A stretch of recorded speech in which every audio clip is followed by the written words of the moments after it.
Another day of beautiful TI qualifiers, North American region, 4Zoomers versus Simply TOOBASED. Hello and welcome, Brightside. How are you doing? I'm doing all right. You know what? It's a new day. Despite the rough pubs, we got a upper bracket matchup. I'm actually really excited for this one because they were ranked 4 and 5. 4 and 5 in the during the league. So they're very close. 4Zoomers took the series 2-0 against Simply TOOBASED when they met up, but it is now a best of 3. It is all on the line here. How are we feeling about first pick Phoenix? I mean, This is 4Zoomers bread and butter right here. I think they all 3 games against Arkosh last night. They first picked Phoenix in all 3 games. They can play it They played 4-5. A lot of times it was the 5 Phoenix though, and Simply TOOBASED. They're going to respond with the AA. Say pretty fair counter pick. Obviously, one of the broken things about Phoenix is the healing from the Sunray. You have AA, you can't heal. Some easy game. Well, you can't heal if you hit the Ice Blast. It is gonna be that. I'm a little bit like they had first pick. They did not go for the Ancient Apparition. They banned out the Nyx Assassin themselves.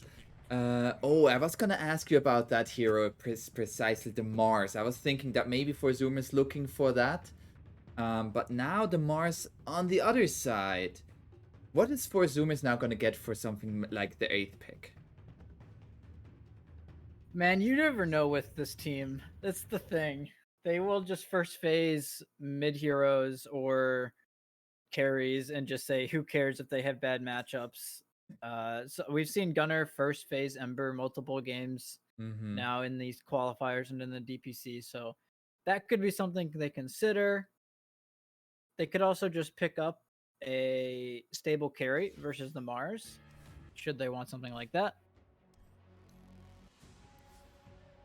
My daughter just crashed. I'm just right back in it right here. We see the Ember Spirit. So the Gunner Ember Spirit here, of course, is very, very comfortable on the hero.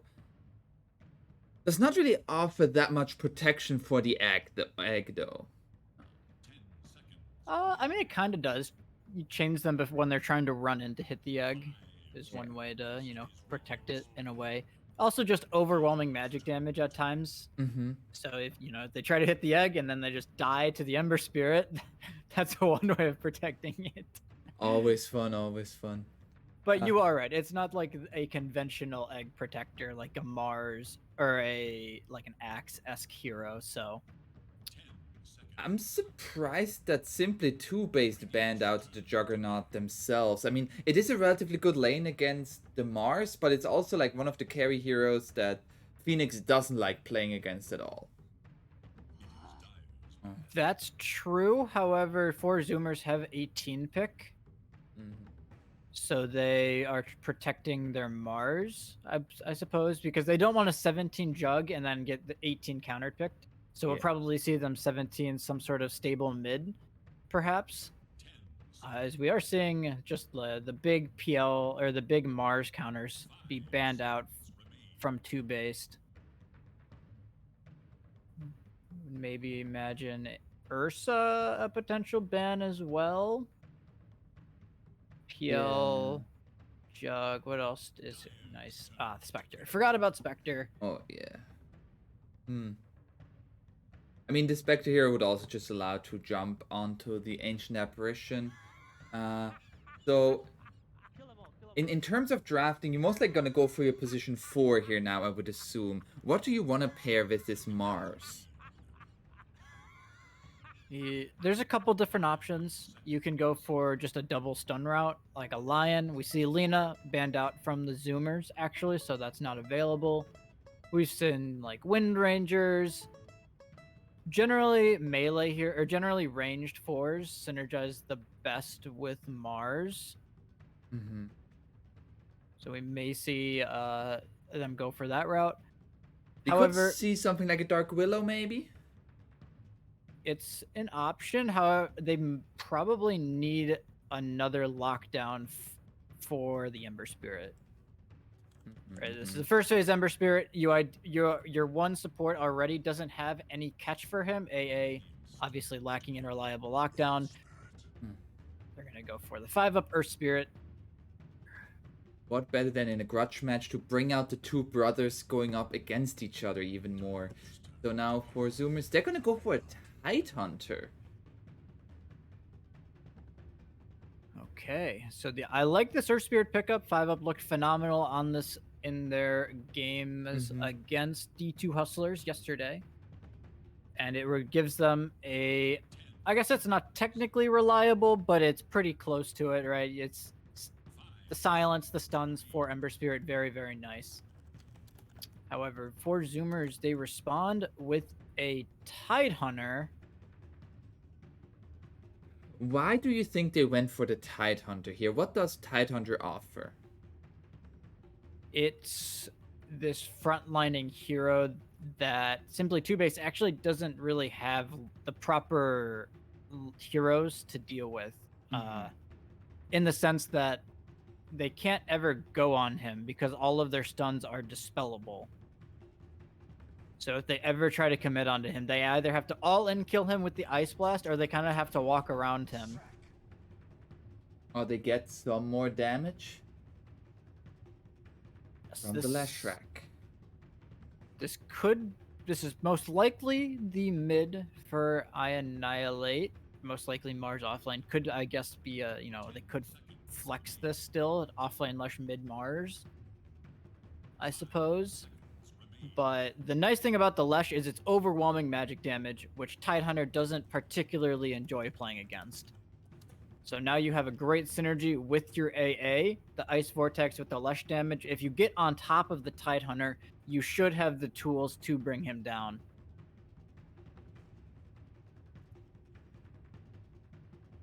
So now for Zoomers, they could still look for a position 4, still look for a position 5. Are they gonna go for the carry here though, to them protected with 2 bands?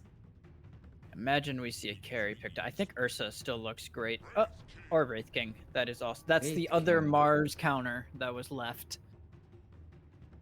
So the Mars combo, like this kind of chain stun initiation, it's not great versus Tide, and it's not great versus Wraith King. So now TOOBASED is kind of in this awkward spot where they don't have these reliable targets to go on and burst at the beginning of these engagements.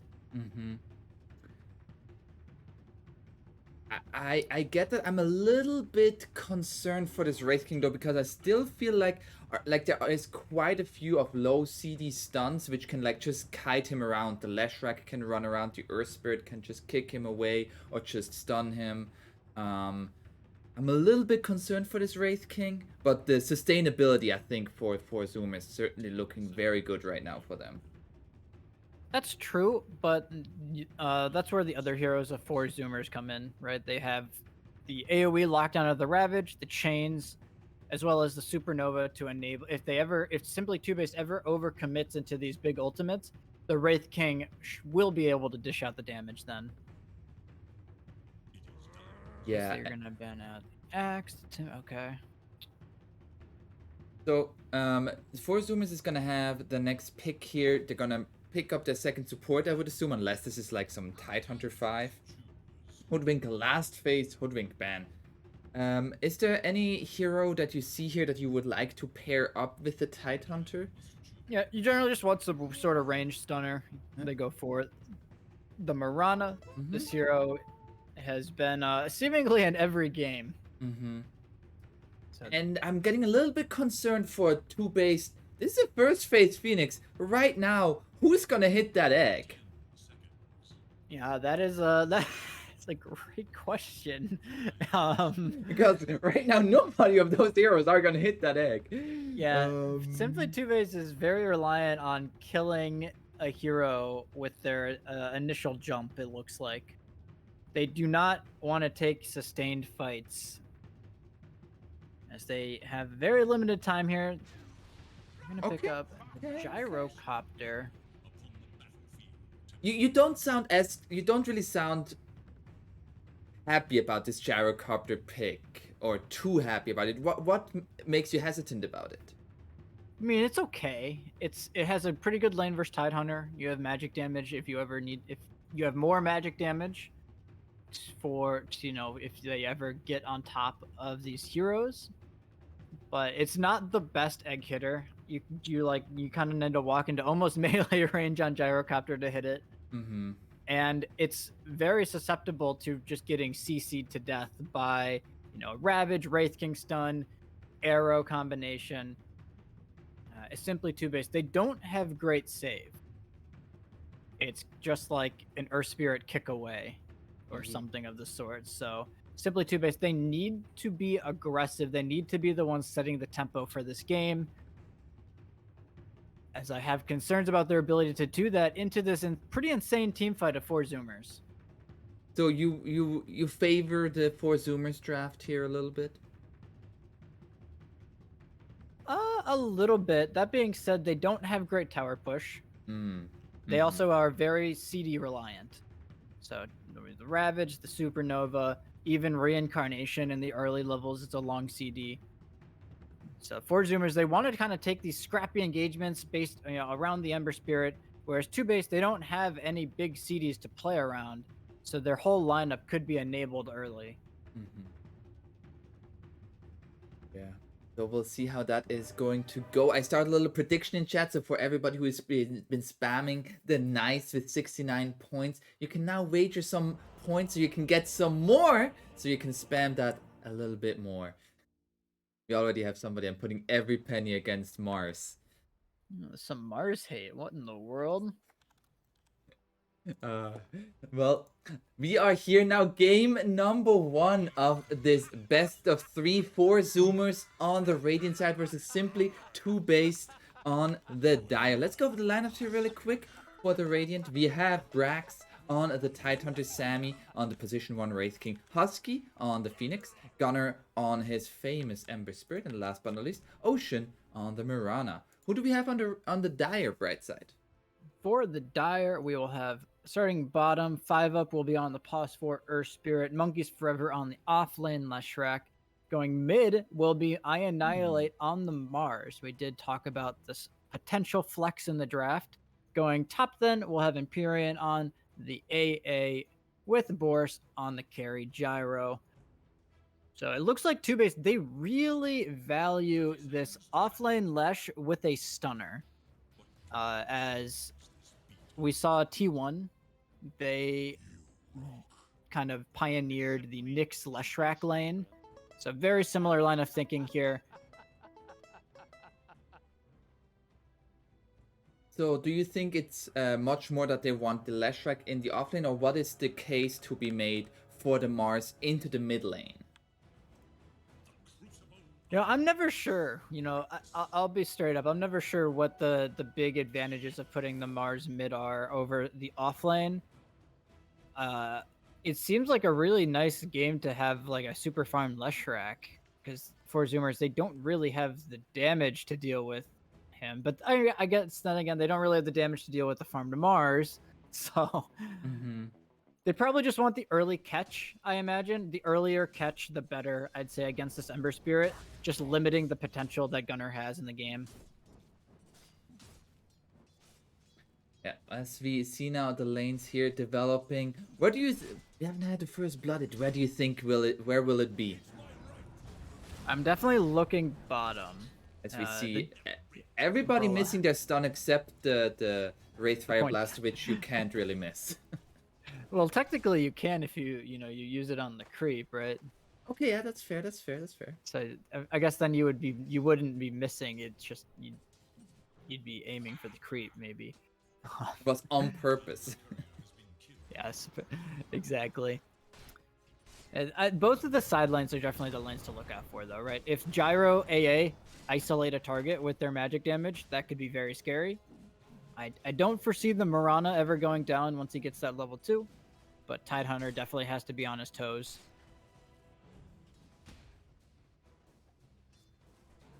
There's nothing too crazy is gonna go down here. Early, at least early in the early levels, all of these heroes require a little bit of levels before they can start to be aggressive. So I'm mostly just keeping an eye on this mid lane. Gunnar falling low here, does have his bottle now. He's gonna get the water rune as well. Love mid lane. Oh, there is the kill onto the top lane. I didn't talk about that combination, just the gush into an arrow onto the AA. Mm-hmm.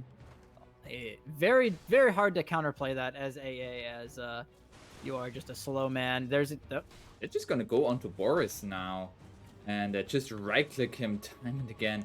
Does Ocean have the new Battle Pass range attack cosmetic? It looks like it. Wait, it looks very cool. Yeah, level 510 battle pass on Ocean. So he is part of the problem, Smile. Fair. Yep. Oh, bottom lane. Oh, bottom lane. Monkey's just gonna okay, canceled the TP. I guess he was fine. Mm-hmm. Looks like 5-up TP'd in mid, refilled the did he refill the bottle, or maybe he was just going for a cute gank here onto Ember, but off the mark. He's still seen under a ward here, so Gunnar should be entirely aware that he is there. Very heads up ward from Gunnar. 5-up is actually going to try and steal the bounty rune. Ocean says, "This is mine." Do they see each other? Yeah, they do. Lag. Sure. Kale. Sure, lag. What do you think about the Tidehunter ultimate cosmetic? I think it's sick. It is kind of weird because it like tells you the full range of the Ravage, which you like don't normally see with the default Ravage. Again, pay to lose. Yes, same with the Elder Titan ultimate. But the eye on the back is pretty dank, I have to say. I love the eye on the back. I think that looks so cool. It's also got the nice synergy with the Immortal from like last TI or two TIs ago with the helmet or the whatever that is. Yeah, it's a helmet. The flood mask. That's what it's called. All right, we are a G. We are gonna go here, and Banjo Charge, still good. Oh, that was kind of odd. 5-up scanned Ocean, even though I'm pretty sure they saw each other. Yeah, in terms of vision, they saw each other. Maybe it's just trying to get his battle pass levels a little bit higher, you know, like scan enemies X amount of times. I don't know. This is kind of odd, but this is very nice for monkeys in particular. So 5-up left at like a perfect time, whereas there's like a double wave coming under for monkeys. So he can solo down here pretty much for free. Still CSing perfectly fine, and while that's happening, 5-up gonna look to apply pressure elsewhere. And I mean, with the Mars mid here, like Earth Spirit plus Mars, if Gunnar oversteps a little bit, he might die. Yeah, you can see 5-up's practically camping him here as the runes are spawning. We get the connection on the spear. Now the roll in, Gunnar gonna be slowed down. Any further damage will not be that the arrow connects onto 5-up. They really do not like Gunnar. They said this Ember Spirit is our priority number one on shutting down. Poor Gunnow. Just getting camped is never fun. Yeah, he's coming in again. He's still only level 2. I think they glyphed the mid wave to push him off. It's here again, like Gunnar knows this. That's gonna be the roll. Hits actually, and now the kick. The God's Rebukes with the spear. Goodbye. Gunnar is gonna be gone now. Oh my god. Oh my goodness. The tips. The tips are out in full force. Is Gunnar known to be tilting? I don't think so. I don't know if you're a watcher of his stream, but he's pretty chill most of the time. That's what I thought, but I feel like this is something you do against somebody who's tilted. Like, yeah, maybe it's they're trying to boost their own morale, perhaps. You know, get the aggro tips. You know, they're feeling themselves. Yeah, we got him. Only cost us camping of like 3 minutes, but we got him. So, 5-up kind of been camping mid. It's kind of forced Oh, Ocean. the arrow with the chains here onto I Annihilate. The counter kill Counter will tip be him. there. Counter tip him. Oh. Gunner tips him back. Perfectly nicely done. You love to see that. And Top lane. and you think you are good. Top lane? What's They get the top lane? kickback onto Husky, actually. He dives in. Just gets caught. They tried to be the aggressors, but they get swiftly put down. Very, very odd there from Husky. We haven't really talked about it, but the Mirana has been forced to be mid a lot because of 5-up being mid as well. And as a result, that's left Boris and Empyrean in a 2v1 against Brax. So the Brax not really, dying or anything, but Boris as a result pretty much free farm, top of the CS charts now. Also, if we take a quick look here, Sammy, he might get ganked very soon here. He also went for 3 points in Wraithfire Blast, 0 points in Mortal Strike. Is that standard? We used to see this, so the damage scales pretty well. You look at the scaling, so it's 50 damage per second for 1.7. So, I mean, max level, so it's 140 plus. It's a 240 damage nuke at level 4. Mm-hmm. I guess it is definitely kind of odd. I agree with you on that. We used to see this more in the more aggressive lanes, but I don't know if Phoenix is really the most aggressive of heroes. Yeah, I'm just a little bit concerned about his mana because, especially like it maxed out, it's 140 mana each time. Well, I mean, you can see he itemized knowing he was going to go to the skill build though. Look at it, he's got a soul ring. Mm-hmm. So he's got plenty of mana to work with to throw out the stuns at the very least. I Annihilate is here now. The roll in onto Sammy. He does not have a point for reincarnation. Yeah, he's skilled. That's going to be the arena. It's a 1v4 fight in this arena, and they win that. Ooh, that is just brutal. He just skilled Mortal Strike and then immediately gets ganked. Mm-hmm. Didn't hold the point for level 6. That is rough.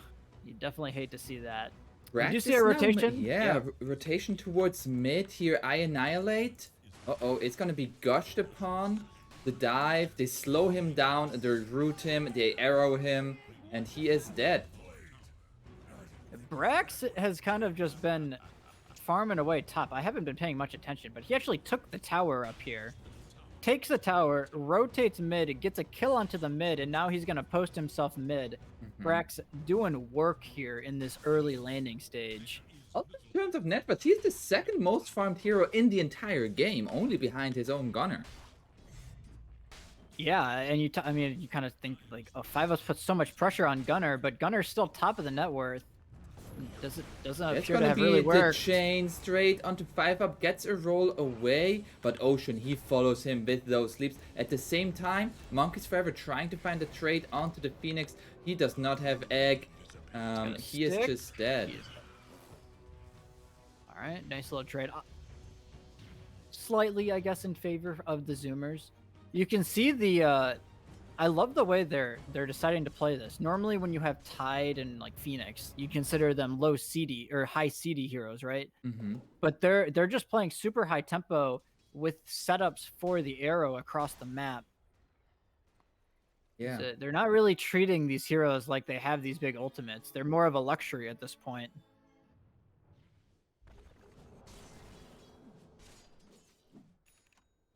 As the big thing is, right, it's tough for this Leshrac in particular. You see, he's the bottom of the net worth for the cores. He's very squishy. For a hero that is reliant on kind of walking into fights and taking towers, Monkey's, he's having a very hard time finding a place into this game right now. And that's where... Yeah, he's just stacking. Nothing. That's where I feel like I'm a little bit concerned here for Simply TOOBASED. Who's gonna be, like, kinda being the front line against these tower pushes that we just saw here in the mid lane? Like, they had to rotate 4 heroes here. Gunner just remnants away. He forced people here. As a result, 2K gold lead already for the Zoomers. A large amount of that just off of the offlane difference. Brax is 1,000 gold up on monkeys, but also just Ocean. There Ocean's is gonna just be kind a of smoke here into the enemy triangle. They're trying to go on to Brax. That That is is- not the hero you want to go on. That is not the hero you want to find. Oh, they roll in and it's like, let's just get out of here. He's got a Brax has a 10 wand or 9 wand and a full hood. Yeah. This is part of the problem that the Tidehunter poses with the for the simply 2-base lineup. We talked about it a little bit in the draft, but level 3 Kraken Shell, how do they actually keep Brax in their stuns? They literally can't, but they will try perhaps at some point. And he is now taking these stacks that were in the hard camp.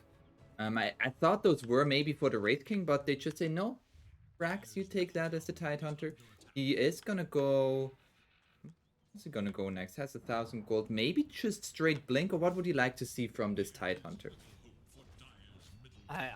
He might just go for a full pipe. Well, we'll have to see. But mid tower, no contest from Simply 2-base. That was just 2 heroes taking this down. And I wanted to comment on, I think, how efficiently the Zoomers have been on the map. Finally, it looks like Simply 2-base might get a tower. But this is seemingly like 4 minutes later than you would ideally want. Especially with the Leshrac. Like, you were talking about how 4Zoomers doesn't really have tower damage, while Simply 2-base, they have the Leshrac. But they have not taken as many towers. Yeah, I just Zoomers with, I'd say, the superior rotations through these first 12 minutes of the game. They are going to farm up this Giganto, Ancient, and Large stack here on Boris. Oh, yeah. Maxed out Flat Cannon, going for the Ags Rush. So he will be quite farmed. He is still top net worth.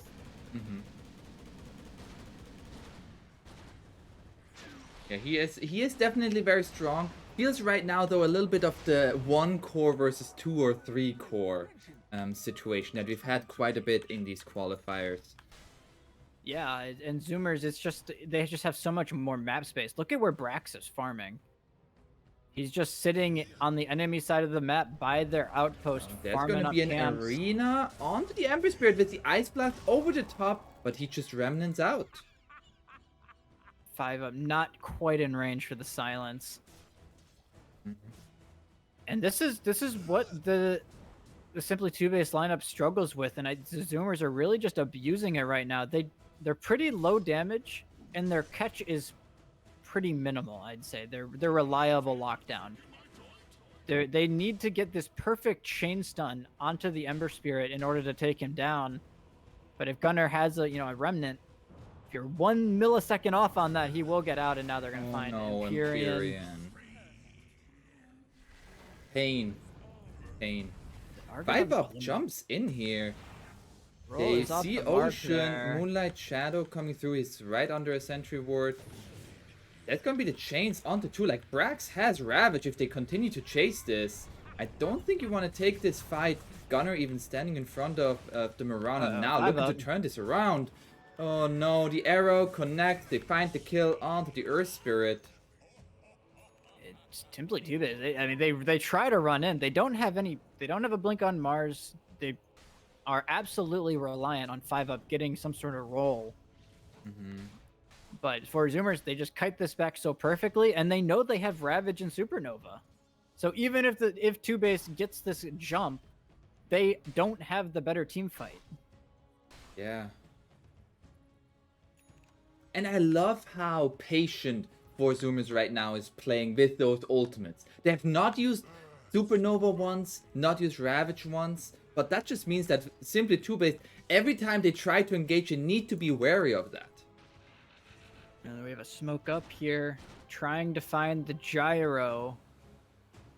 Looks like they will be unsuccessful. They will get a very nice lane ward down here, though, from Ocean, as the smoke will... It's actually nighttime. They cut their way through the trees here. Gunnar is gonna find Boris here. That's gonna be the arrow. Misses. Brax is here. Now the Ravage coming out. They throw everything onto Boris. That's the one here that it just has been farming. And he just dies. That's the blink reveal from Brax. He did not go for the completed pipe, goes for the hood into Blink. Just a beautiful surround there. Right, they came in from 2 different angles. There was nowhere for Boris to go. And that's the big hero for TOOBASED. He's been the one that's been untouched, was farming away top net worth. Huge pickoff for the Zoomers.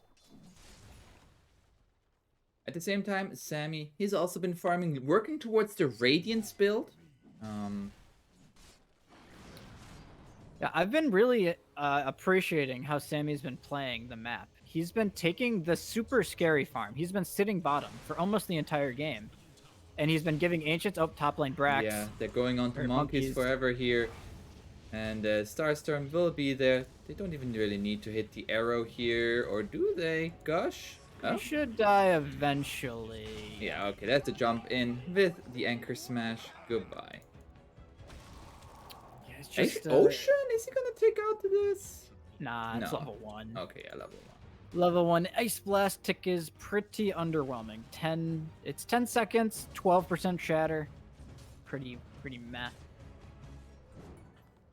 As we do see actually a completed Yule's on Ocean with the medallion. Look at how farmed he is on this Mirana. Oh, he's nearly as farmed as the Leshrac.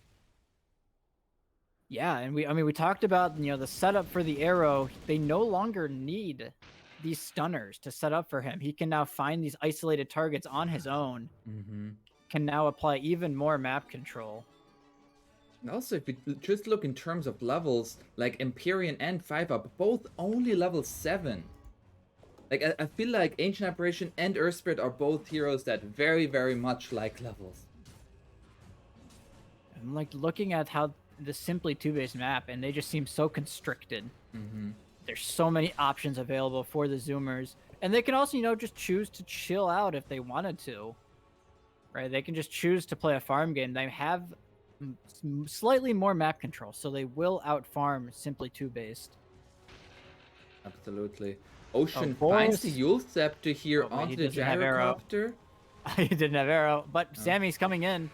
Yeah, they want the gyro. First gonna take out this Ancient Apparition really quick. Ice Blast coming out here. Gunner dodges it. The arrow misses. Another homing missile coming out. They throw the Ravage. They know this gyrocopter is worth it. And he is gonna die a second time now. Another 2 pretty easy kills there for the Zoomers. Boris caught in no man's land. And Simply TOOBASED, what are your plays? Where is your damage coming from? They seem to have trouble. They're having trouble just finding a cohesive fight, let alone getting damage out into the enemy heroes. As they find another catch. Oh no. They are just everywhere on Zoomers. There's nowhere that's safe on this map for Simply TOOBASED. And do you see this item build for Brax here on the Tidehunter? He's looking for a straight refresher orb. He wants the double hood active. I'm vibing with that from Brax. Simply TOOBASED already was having trouble, fighting into a singular Ravage, let alone 2. Does he have enough mana for everything? Not really. If he starts with full mana, he has double Soul Ring as well, so he should have mana. Yeah. He should, in theory, he should. Granted, he also you don't necessarily want to be popping double Ravage back to back. So you might just want it for the uptime on the Ravage. So we do see now the smoke here from Simply TOOBASED going top, but Sammy, his spidey senses were tingling. He is back in his own triangle. This is the second worst target that they could try to find, probably. Yeah, they are still gonna try to go on him. The arena is gonna be that they're gonna get the reincarnation #1, but the counter initiate will be there. That's gonna be the Ice Blast. They find this kill onto the Wraith King. Now looking for more here onto the Ember Spirit. Ember Spirit has the Sleight of Fist dodge. And I feel like Simply TOOBASED, you should just get out. You should be happy about this. They're looking for more, actually. There's no Ravage, so they know they can be kind of aggressive at least. A nice find there on the Sammy Boy had been untouched for the duration, for pretty much the full duration of this game. Yeah. I guess he was like, whoa, this is not a PvE game? Did He's not like know. shocked that the enemies are running at him. He's like, guys, hold on. We're not playing against bots? What are they doing in my triangle? They are gonna arrow Roshan here. I don't think TOOBASED has the balls to go for the Rosh off of that. Yeah, that would be a very ballsy play. There is now a full BKB on the gyrocopter. All right. They're They're gonna another smoke up smoke. again. Yeah. They want to If they keep this find ward alive. Sammy again, he doesn't have reincarnation yet, so he's a rather easy kill. The roll hits onto They've got Sammy. Ravage. Moonlight Shadow. The Ravage is gonna come out. They're gonna throw everything onto Sammy, but he's just trying to walk away. They already lose the Leshrac though. Sammy, he will die, but at what cost here is Boris just gonna try to get out and loses everybody else from his team. I guess Well, they they got the Wraith King. They got the Wraith King. It's for the tilt factor. So they kill Sammy Boy enough times, maybe he'll tilt out of the game. You know. He's But where are the tips? It's the back-to-back deaths. They don't need to tip him. They've already impacted him. But a very quick smoke up here. Just two heroes. There's no BKB on Boris. Oh, he misses the chains, but it doesn't matter. Yeah, now it's pretty much a full team wipe for one kill onto the Wraith King. Yeah, and that's such a hard play to expect if you're Boris. That's a two-man smoke up here, with the five in the mid, like not even like necessarily like the Moran or anybody that you might expect. Yeah, the Titan what's top. Like, who would expect them to be in your triangle? Yeah, exactly. It's super fast, and it's why that's such a high probability play from the Zoomers. Is it's so fast that you don't expect it on simply TOOBASED. They even had a ward protecting their triangle, but because it was a smoke play, it leads to a successful gank. So they say revenge for Sammy Boy. Yeah, they do. That they do. They avenge their king. And I mean, the net worth continues to grow in favor of 4Zoomers. Boris continues to stay on top of the net worth chart. He has a full Crystallis now in his backpack, but he has it. Yeah, the big problem right now is that Boris is really the only damage dealer. Yeah. And he is so reliant on his BKB to enable him into these fights. Oh? Gunnar has an Invis rune. Oh. He's playing on a sentry, so they know they don't have a sentry, at least seeing him for the time that's going to be the chains into the arrow. Force the BKB. It's just so clean. Do they have a smoke? I mean, if they... Wait, oh my god, what? What? Why does the Phoenix have a BKB? There's a completed Phoenix on the BKB. Or there's a completed Phoenix on the BKB, a completed BKB on the Phoenix. It's, I mean, that's really... How does they... I was gonna mention this, right? Because how does TOOBASED kill a hero that's magic immune? Yeah. I mean, you think about Gyrocopter, he has okay physical damage, but he's not at the point where he does a whole lot. He's mostly magic damage still. So the BKBs, there will be one on Sammy as well very shortly. Just, how do they kill these heroes? I'm also just gonna ask, who expects a Phoenix at 25 minutes to have a full BKB? Like, I would just be confused when I see that in the game. I'm like, why does he have a BKB? I love this pickup though. We've seen it in a couple of fights, but he wants to just get Sunray off. And 5UP has done a very nice job of just always silencing Husky while he's channeling the Sunray. So he now has an uncancelable 6-second duration Sunray, which we've seen the potency of this spell throughout these qualifiers. It is quite insane. Yeah, and they are now gonna be onto the high ground here. 5UP is at his favorite spot again, onto a cliff to break smokes. He's living his best life. He's doing his best Arteezy impression. I guess it's not an Arteezy impression because he's cliffing himself. Yeah. It's like a Arteezy wannabe. like the people who fake something that something real that happened to somebody else and they fake that it happened to them as well. We do also see a BKB on Monkeys. I believe he had it in the last fight, but that should enable him to at least get some of his damage out. So he's just gonna run in here with the edict.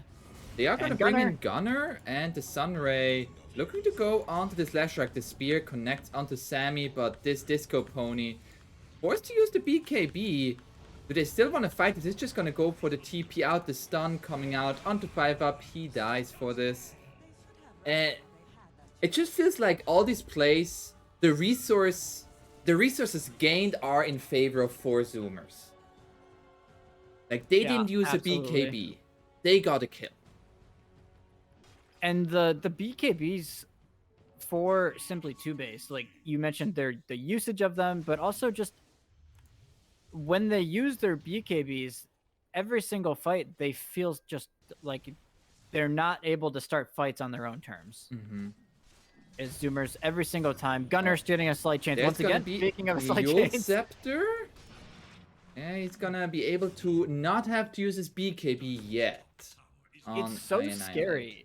It is so terrifying for TOOBASED because if you hold, you want to hold your BKB, but Zoomers, they're like forcing it just hard enough that you feel like you might have to BKB off for an incoming arrow or something. Yeah, like one slide of fist chains into an arrow might just be your death if you don't BKB. Exactly. Yeah, it's so usually every time that happens, they're playing with fire. Oh, Ice Blast. They are gonna go into the pit now. And they've got Gush. Sammy, do you want to like walk in there so you can actually hit the rush? Okay, no. Nah, he doesn't feel like hitting it. He's just gonna observe. Yeah, he's the king, of course. He lets the peasants do the work. I cannot. Exactly. You expect him to hit Roche? Like, come on. He's the one true king. What am I talking here? Yeah, and come on, man. Simply TOOBASED, they have no contest, no idea, no. Not they don't want to contest. Yeah. And they will give Aegis to Gunner. He is the one hero without a BKB. Obviously, has not really needed it so far in this game, but there's a refresher on the Tidehunter. That's just so scary, man. Just double. They're playing into double Ravage. It's not even 30 minutes into the game. Yeah. It would be so funny if Husky in like 7 minutes has his own refresher. That would just be insanely scary. Look at this play from Monkeys. He's just going to try and cut this wave, but Gunner, he's like, what are you doing? Yeah. Get away from my creep wave. Oh, he's going to force the BKB. One more hit and still finds the solo kill. Gunner might pay for this with his life. No, he says, I want to go in some more. It's going to be silenced up. Aegis is going to be used for this. They have now Brax here, and everybody just wants to get... Poor Empyrean, man. Surely he won't Ravage for me when I TP out. Brax, oh, I'm gonna ruin this man's life. He's got the refresher. Like, he's got another Ravage available. He doesn't really mind blowing it for single pickoffs. As they will get 2 kills. They also got the gem for that. Yeah, oh, that makes it even more worth it. Absolutely. Yeah, didn't even see that. Gets the gem, and while that was happening, right, the Sammy Boy and Husky were just pushing in this mid lane, so now all of the creep waves are seemingly shoved in for Simply TOOBASED. And I love Gunner, the Blade Mail pickup. It's so good against Leshrac, who can't really turn off his damage. Like the Diabolic Edict, you can't turn it off. Yeah, and now Gunner's got the Kaya Sanj, so he's got the status res as well with his even more magic damage. It's just so much damage mitigation, right? They've got a BKB on Phoenix, they got a BKB on Sammy Boy, there's a Hood on Tidehunter, there's a Kaya Sanj on Ember Spirit, there's a Yule Solar Crest on Ocean. How do they find these kills on Simply TOOBASED? There is a Satanic on Boris on the Gyrocopter, and they are going to go for a smoke here. What can they find? Mars has been found by Sammy, but they're looking to wrap around. Brax, once again, not the hero you want to go on. They are going to decide to go on him. Like, this is not the kill. They already used their BKB. Actually, they are gonna find this kill. Husky getting very low. Husky just dies to the gyrocopter. That's 2 heroes dead. Husky is gonna buy back now. Now they're focusing their attention towards Gunner. Gunner gets the remnant away. Is gonna be silenced up. Sammy also just getting very low. They find the kill onto the Ember. Boris with the triple kill. Sammy back now with his own BKB. The Sunray coming through the stun onto Boris. But they're still gonna fight this. That's gonna be the egg. Another Ravage. Brax is back. Boris, can he survive this? He has the Satanic 4-staff away. Will he die? The Sunray is dealing so much damage. He will survive. And now they fight the kill onto Sammy. And Husky, he's gonna die as well. Oh. Ocean finds the arrow straight into the Ancient Apparition, but will die. Why? What? What a crazy fight from Simply TOOBASED. I did not think they had the capabilities of finding that engagement, but they did so much prep work to enable that fight, right? They broke the Aegis on Gunner down bottom. They got this amazing aggro, they got this amazing ward down into their jungle, and that's the moneymaker. That set up that whole fight. They knew that they could isolate Brax there, and they preemptively popped their BKB, so he can't Ravage. So they immediately take down Brax. And they kind of just single target focus these heroes down. I'm not sure how Husky died. But he died without using his BKB or getting egg off, I'm pretty sure. Yeah, he didn't use egg on his first life. I believe it was the side gunner of the gyrocopter. That is a crazy fight from Simply TOOBASED. And it puts them right back into this game. Yeah. Boris, I mean, the full Satanic done on him. He is just a little bit too tanky for 4Zoomers to bring down. Now has a full Daedalus. They want to maybe keep the momentum going here. It looks like they're grouping up for a smoke here, but they don't have one, so never mind. They also forced 2 buybacks from 4Zoomers. Like Husky, he diebacked, and Brax used his buyback as well. Did he die again on Husky? Yeah, he did die again. Okay, so yeah, he does die back. You're completely right. So his net worth is pretty rough now because of that. Still higher than the they're other looking before. maybe for Brax here or Husky. If Husky doesn't get anything off, the spear connects him there. Can they find this kill onto the Phoenix? They just throw everything at the bird, and the bird dies. 5 up, already looking for more. Sees the Wraith King.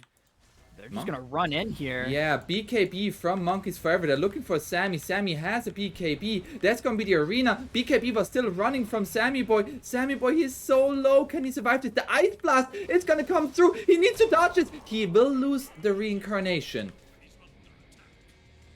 It's just the reincarnation. Yeah, the DD on Boris, and that we're getting to the point where Simply TOOBASED actually have the damage. If they can isolate a target, you know, they have the chain stun to find these heroes. So 5 up, they find the catch. The chain stun from the rest of their heroes comes out. There's no egg. And this is just looking scarier and scarier for 4Zoomers. Yeah. There's just a lot of sustain now coming out from specifically the gyrocopter, right? And Sammy, he's a full sustain build, right? He's got the Radiant. It's all chip damage on the Ember Spirit. Like, they don't really have these great heroes at killing single targets, right? Especially now that there's more and more items on this gyrocopter. Also, I don't believe we have mentioned this yet. Like Leshrac, he has a full Bloodstone. Yeah, they've just gotten so much gold off of these last 2 That's fights. gonna be the roll. They bind the silence onto the Ember with the spear. The Sunray is not nearly enough. Gunner has been gunned down. And 5 up, he is looking for more. The roll misses onto Husky. The double tip coming out. Another roll. Oh, Psychic Cat. What? What's the Psychic Cat? Yeah, it's on Brax. Ah. This is scary. That 4Zoomers are just bleeding kills right now, not really respecting the jump potential of TOOBASED. They've got the blink now on I Annihilate, which we've seen used to great effect. And together, right, if they get a spear, they have like 8 seconds of chain CC, which is surely enough to bring down these heroes, especially considering there's a full Daedalus on Boris.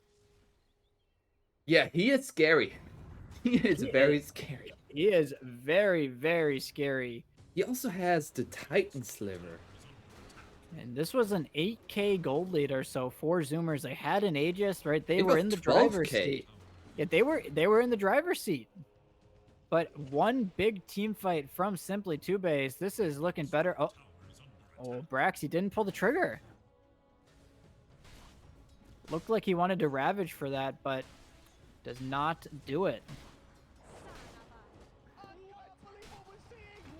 And now As, Boris we is are just gonna take this tier 2. I mean, the net worth, I feel like for the first time, yeah, pretty much for the first time in this game, swings in favor of Simply TOOBASED. What is 4Zoomers' game plan now? What do they need to do? Did they need to isolate somebody? How would they need to approach a team fight? Yeah, I think they... I think they need to wait for 1 or 2 more items, right? I think they need the BKB on Ember. And they need the shard on Husky, which should be coming soon, and probably an AC, which should be completed on Sammy very shortly. They are just a little lacking in the survivability department. So you're saying they should wait for a few items, and 4Zoomers, Yeah, they go for the smoke right now. Agree. I mean, the argument could be made, right? They still have the potential to isolate a hero with, it's just the chain stuns, right? But they do have the AC done. Yeah. I mean, if they find a Sleight of Fist chain, and it's just like, even just an Ancient Apparition, suddenly there's no Ice Blast, that is a lot of damage taken out. The arrow connects onto the Mars. Uh-oh. The kick away from 5-up. Gunner finds the double chains here. Any follow-up, though?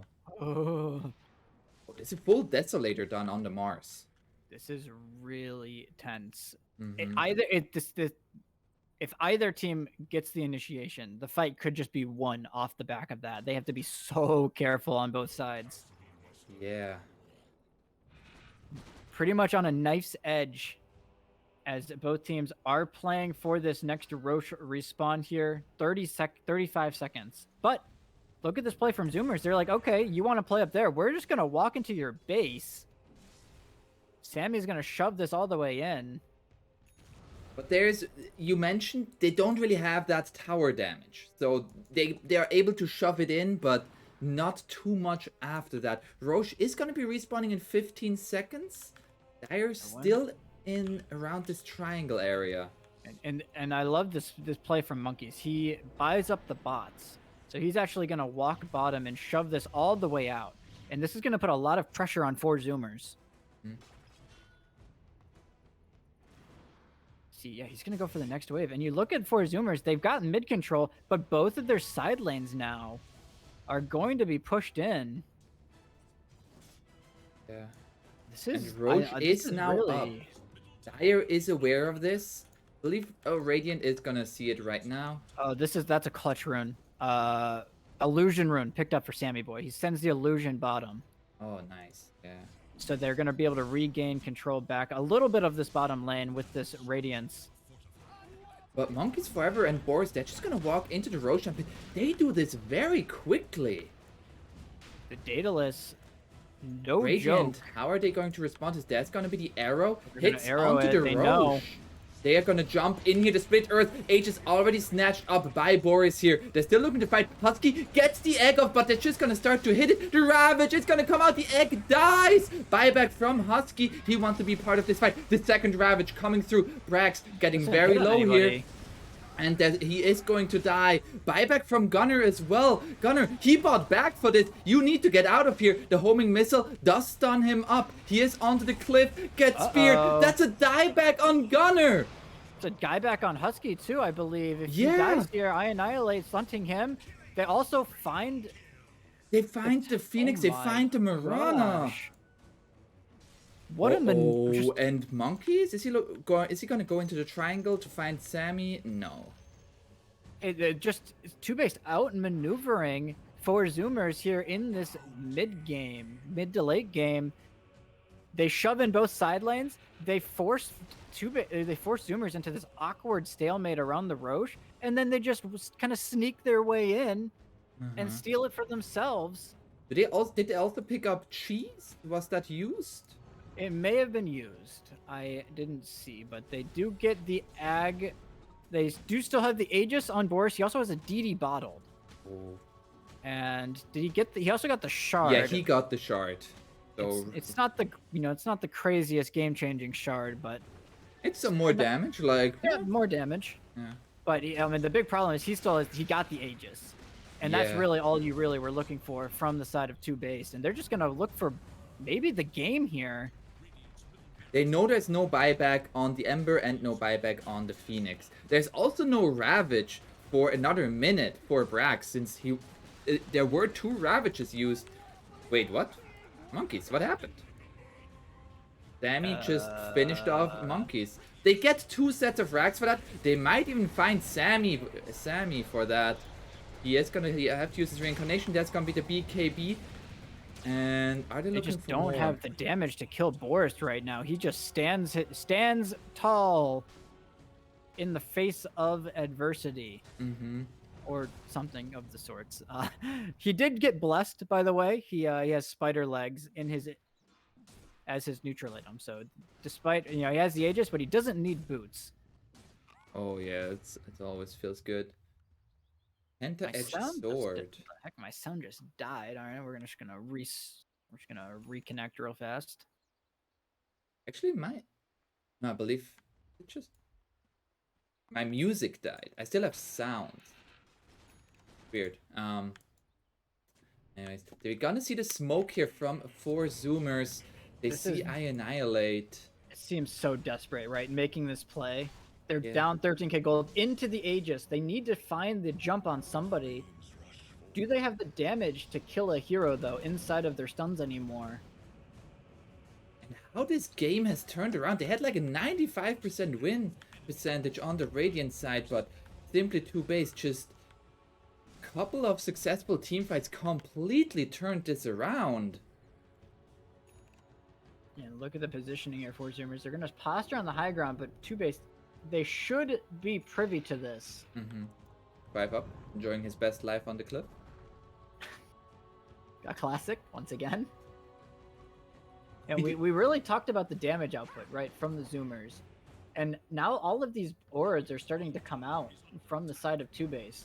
Oh, the spear connects here onto Sammy. It's just going to be reincarnation if they take this life. But he's still getting quite low. The Satanic forced out by Boris. That's gonna be the Ravage. They're gonna throw everything onto Boris. Boris is going to die. That's just Aegis though. There's gonna be the Sunray coming through from Husky. They find the kill onto the Leshrac, but lose the Tidehunter for this. As Dire, they're looking for Gunner. Gunner gets away from the roll. Where's their damage? Apon, where is it? I don't know. There's gonna be a dive in from Husky, but he's gonna be just dead. There's gonna be another Ravage from Brax. They're gonna be able to finish off I Annihilate. I Annihilate is gonna be immediately buyback as Boris gets the Rampage. He doesn't lack the damage. He just killed heroes. Gunner, he's looking for anybody to be able to kill. Finds the Earth Spirit, but it cost him his own life. And GG is called. Oh my Lanta. How the turntables turn. Whatever the saying is. Just a hard fought victory from TOOBASED. Just simply outmaneuvering 4Zoomers in that mid to late game. They find the wraparound, right? That one fight in the bottom triangle where they isolated the Tidehunter and it killed him before he got his Ravages off. Just pretty insane victory from simply TOOBASED when you consider just how far behind they were for a large majority of this game. Yeah. And like I'm really just stunned. Like, how did they turn that around? Like, just that one wraparound, the kill onto Brax, they force out the buybacks, they get the dieback, and they got a couple of heroes there. Boris just with that Satanic, man, he just stands his ground. And really, they never let Boris fall behind. I think that was kind of the big thing, right? Despite everything that was happening, the game was going south for TOOBASED, but they kept their farm up on Boris, and all it takes is one fight to turn the tables of the game. Which, I mean, they found that one engagement, and after that, Boris was just an absolute monster. Yeah, they were able to go through his Aegis, but not a second time. Not even close. As like, he had Satanic, he had the BKB. And 4Zoomers, for some people a little bit of the favorites coming in here, are gonna go down one game, very similar to yesterday. They lost the first game against Arkosh, but I would argue simply TOOBASED, I mean, they just played very, very well. We'll see how can 4Zoomers recover. We'll be back with game number 2.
And we're back. Game number 2 for Zoomers. Fantastic start. They couldn't finish though. Simply too based. It was simply too easy for Boris. And we are here in game number 2. Bright side. What does 4Zoomers need to adjust? In that draft, I mean. You really, I don't know how much you really need to change, right? I mean, they had like a 12k gold, 12k gold lead. It is. I do think that the main thing throughout these qualifiers that I'm noticing between a lot of teams is that if they have a poor carry matchup, eventually the game feels really hard. And I think that's exactly what 4Zoomers fell victim to in their first game against Arkosh. Mm-hmm. And we kind of saw it, exemplified here in that game. Once Boris got his key items, the Wraith King felt largely unimpactful. Yeah. I'm kind of wondering a little bit about, you mentioned that in the previous draft, tower damage. Because even with all of that map control from 4Zoomers, they were not able to take any tier 3s. Yeah, that's true. It was really just the Wraith King that could hit buildings in their game.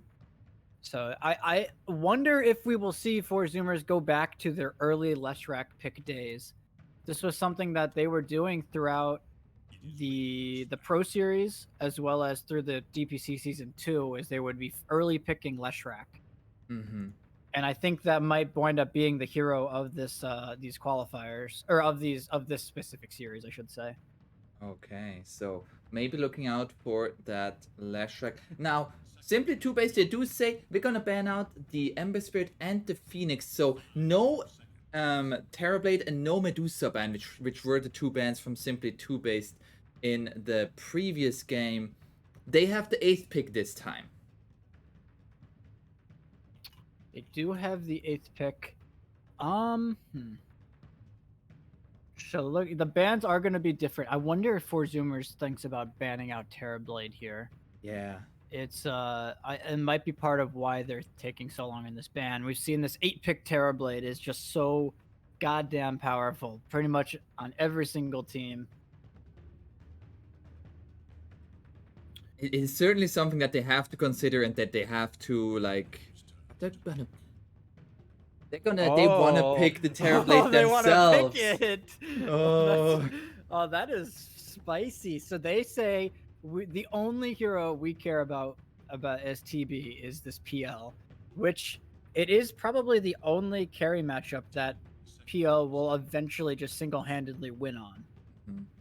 So they ban out the PL, and then now simply TOOBASED is like, all right, guys, they're picking TB. What's our answer? Could they consider first picking TB? That might be a bit too much. You know that they should know the TB is at least being thought about here from 4Zoomers, right? They're making it very obvious, I'd say. And that's probably why they're spending so long here thinking about this, right? It's you get one pick, you're gonna have 2 picks uncountered in theory, or I guess quote unquote to counter the TB, and they're just gonna go back for the AA. Yeah, I mean, like, this seems like a very, like, I feel like if the PL ban would not be there, we would be like, why did they take so long to take the Ancient Apparition? But it is because you need to consider they're most likely gonna take the TB. What are we gonna do with our 8th pick? And talking about that is, like, I assume, like, the rest of the draft will be a little bit more streamlined because of that carry matchup being so important. There it is, Terrorblade. Hello there, my dear anime villain. What did they pick with it, though, is the question. Ench, Abaddon, Wyvern. Okay, they go for the Wyvern. Okay. So, immediately, they pick up the Timber Saw. Okay. All right, a lot to digest here. So, AA is... It can go both ways against Terrorblade. So, you do have... Terrorblade is extremely susceptible to Magic Burst. So the Ice Vortex with any sort of magic synergy is very nice against the Terrorblade. However, you can sunder through the shatter of the Ancient Apparition ulti. This is where I really like this Timbersaw pick. So you're pure damage, so you're not amped by the Ice Vortex, but you're great against Terrorblade and you're great against Wyvern. Yeah. So, in terms of carries for simply 2-based, are there like what would 4Zoomers be banning out that could be the counter to the Terrorblade? What are we expecting here? Yep, I was gonna say Luna. Mm-hmm. Luna's up there.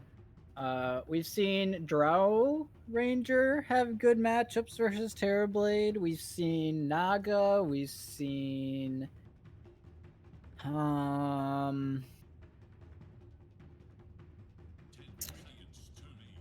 blanking on other heroes. Gyro is like probably okay.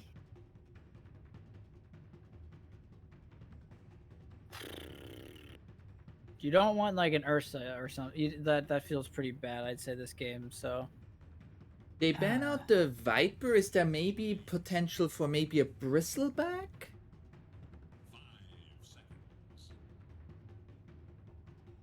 for 2-based? Yeah.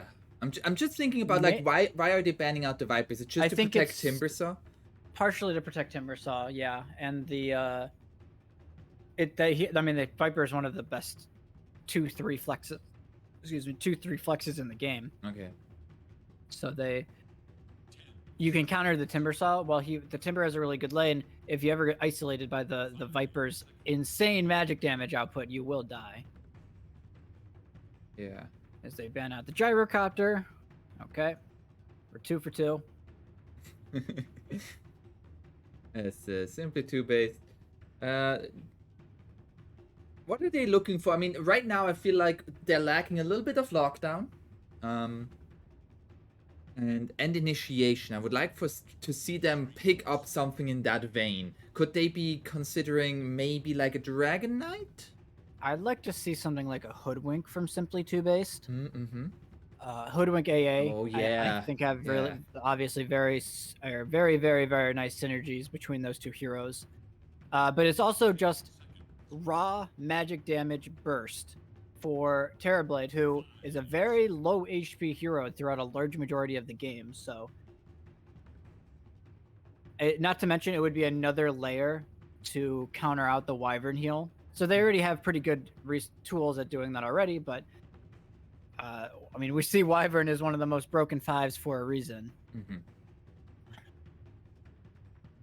4Zoomers, though, you do see Simply 2-based, by the way. They did protect just their Timbersaw, right? So the Viper and the Bat Rider bans, 2 of the best heroes against the Timbersaw. They're gonna ban out the Earth Spirit. Okay, so that also could have been good for Simply 2-based. It would have helped their lockdown and their initiation that you were mentioning. They are lacking in. Yeah. A little bit worried about that Hoodwink picking us. that hero looks very good right now for Simply 2-based. I mean, 4Zoomers could pick it up as well. Like, the hero just feels very good right now. The problem is, I don't know if you can afford to pick up a Hoodwink here. You might need some melee brawler. Yeah. It might leave you too squishy. Could they go for maybe like Tusk? Yeah, I was thinking about Tusk.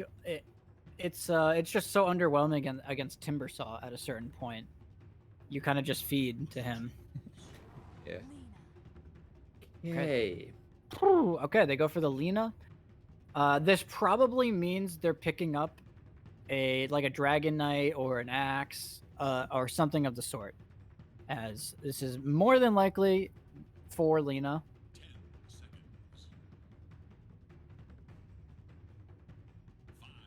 How? So the Lina is gonna secure a relatively good lane against the Ancient Apparition. We saw that just yesterday, where the Lina just continued to right-click the AA and he couldn't do anything. He was just sad.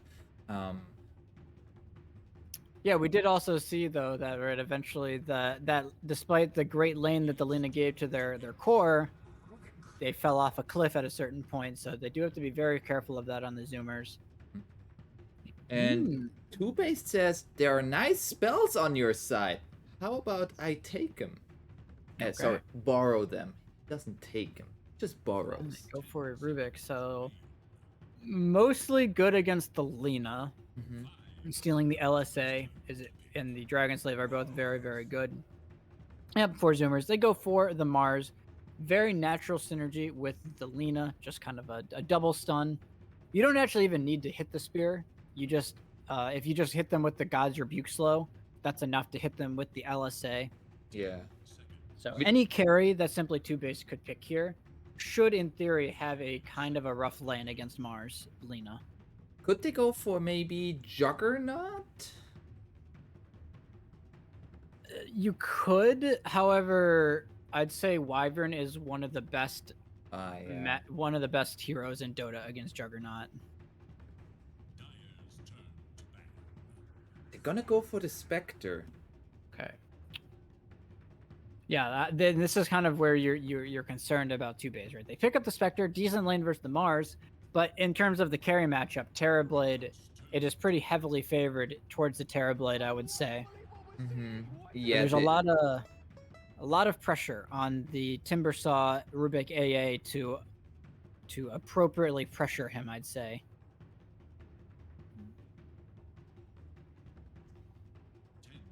You were talking about in these qualifiers, it's a lot about the carry to carry matchup, and right now, like, this Terrorblade just, like, I get that the Timbersaw is here, but I don't really see how Simply 2-Based, like, out of the laning stage, how are they gonna get objectives with those heroes apart from, like, just Timbersaw taking the creep wave and Rubik and Ancient Apparition hitting the tower? Like Yeah, they're very reliant on this Timbersaw. Yeah. To kind of be this big man on campus. So it's a great point, and Simply 2-Base, they definitely need some sort of building hitter. I imagine we might see a Leshrac ban come out. Invoker ban, okay. I mean, you're absolutely right. That's the big thing that they're lacking. 4Zoomers, not really lacking in that, as you do have the Terrorblade, who eventually will be able to just insta-kill every single building on the map. Yeah. Even just Lena is actually pretty good at it. Like, 1 point in Fiery Soul, you just keep those stacks up and you just click them. Like the towers. So, Simply 2-Based, they're... What's a ban out the TA? They're looking for their mid laner. They're banning out the TA. What kind of hero would be, like, pretty countered by the TA for Simply 2-Based? Is it still this Leshrac? Yeah, also Puck. Oh, Probably yeah. the most notable of them, still in the pool. And it's a pretty good Puck game, right? So these definitely have to be on their toes for that. Yeah, there's the Puck ban.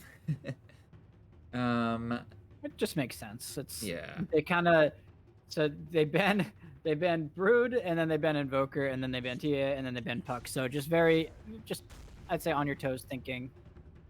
The I Annihilate Sand King once again. All right, we go back for the Sand King. It had pretty good success in their series against the D2 Hustlers. He was like the most farmed hero for the entire game. Mm-hmm. And 4Zoomers gonna go for a Storm Spirit. Oh wow. That's... How do you feel about this Storm Spirit pick here? It looks like a free Storm game. That's what I'm thinking. They don't have really any resources to reliably lock down the Storm Spirit. It is just the Sand King. And the reason I like it particularly the most is because it's a backline jumper. So AA, Rubik, both very susceptible to being jumped by these, like, these Spirit-esque heroes. Mm-hmm. And it's also early pressure hero. So if you get a rune, you can easily gank Spectre, and you can pretty easily gank Timbersaw with your early magic damage. So a lot of merit to the Storm Spirit pick. It's Simply 2-Base, their lockdown is pretty much limited to Lift, perhaps a stolen LSA, and Burrow Strike. That is it. Yeah. So, gonna start a little prediction here in chat again. Brightside, which way would you go? The first phase, first pick, at least on the Radiant side, Terrorblade, or will the Spectre take it home? I think I definitely lean slightly towards Zoomers. They have the carry matchup advantage, as well as a free storm game. And I think we've seen throughout these qualifiers, Gunnar, when he gets good starts, he looks like an absolute monster. So I will be all eyes on him for these early rotations. Yes, we start here with a little pause. We are still in North America. This is not South America, despite the early pause. How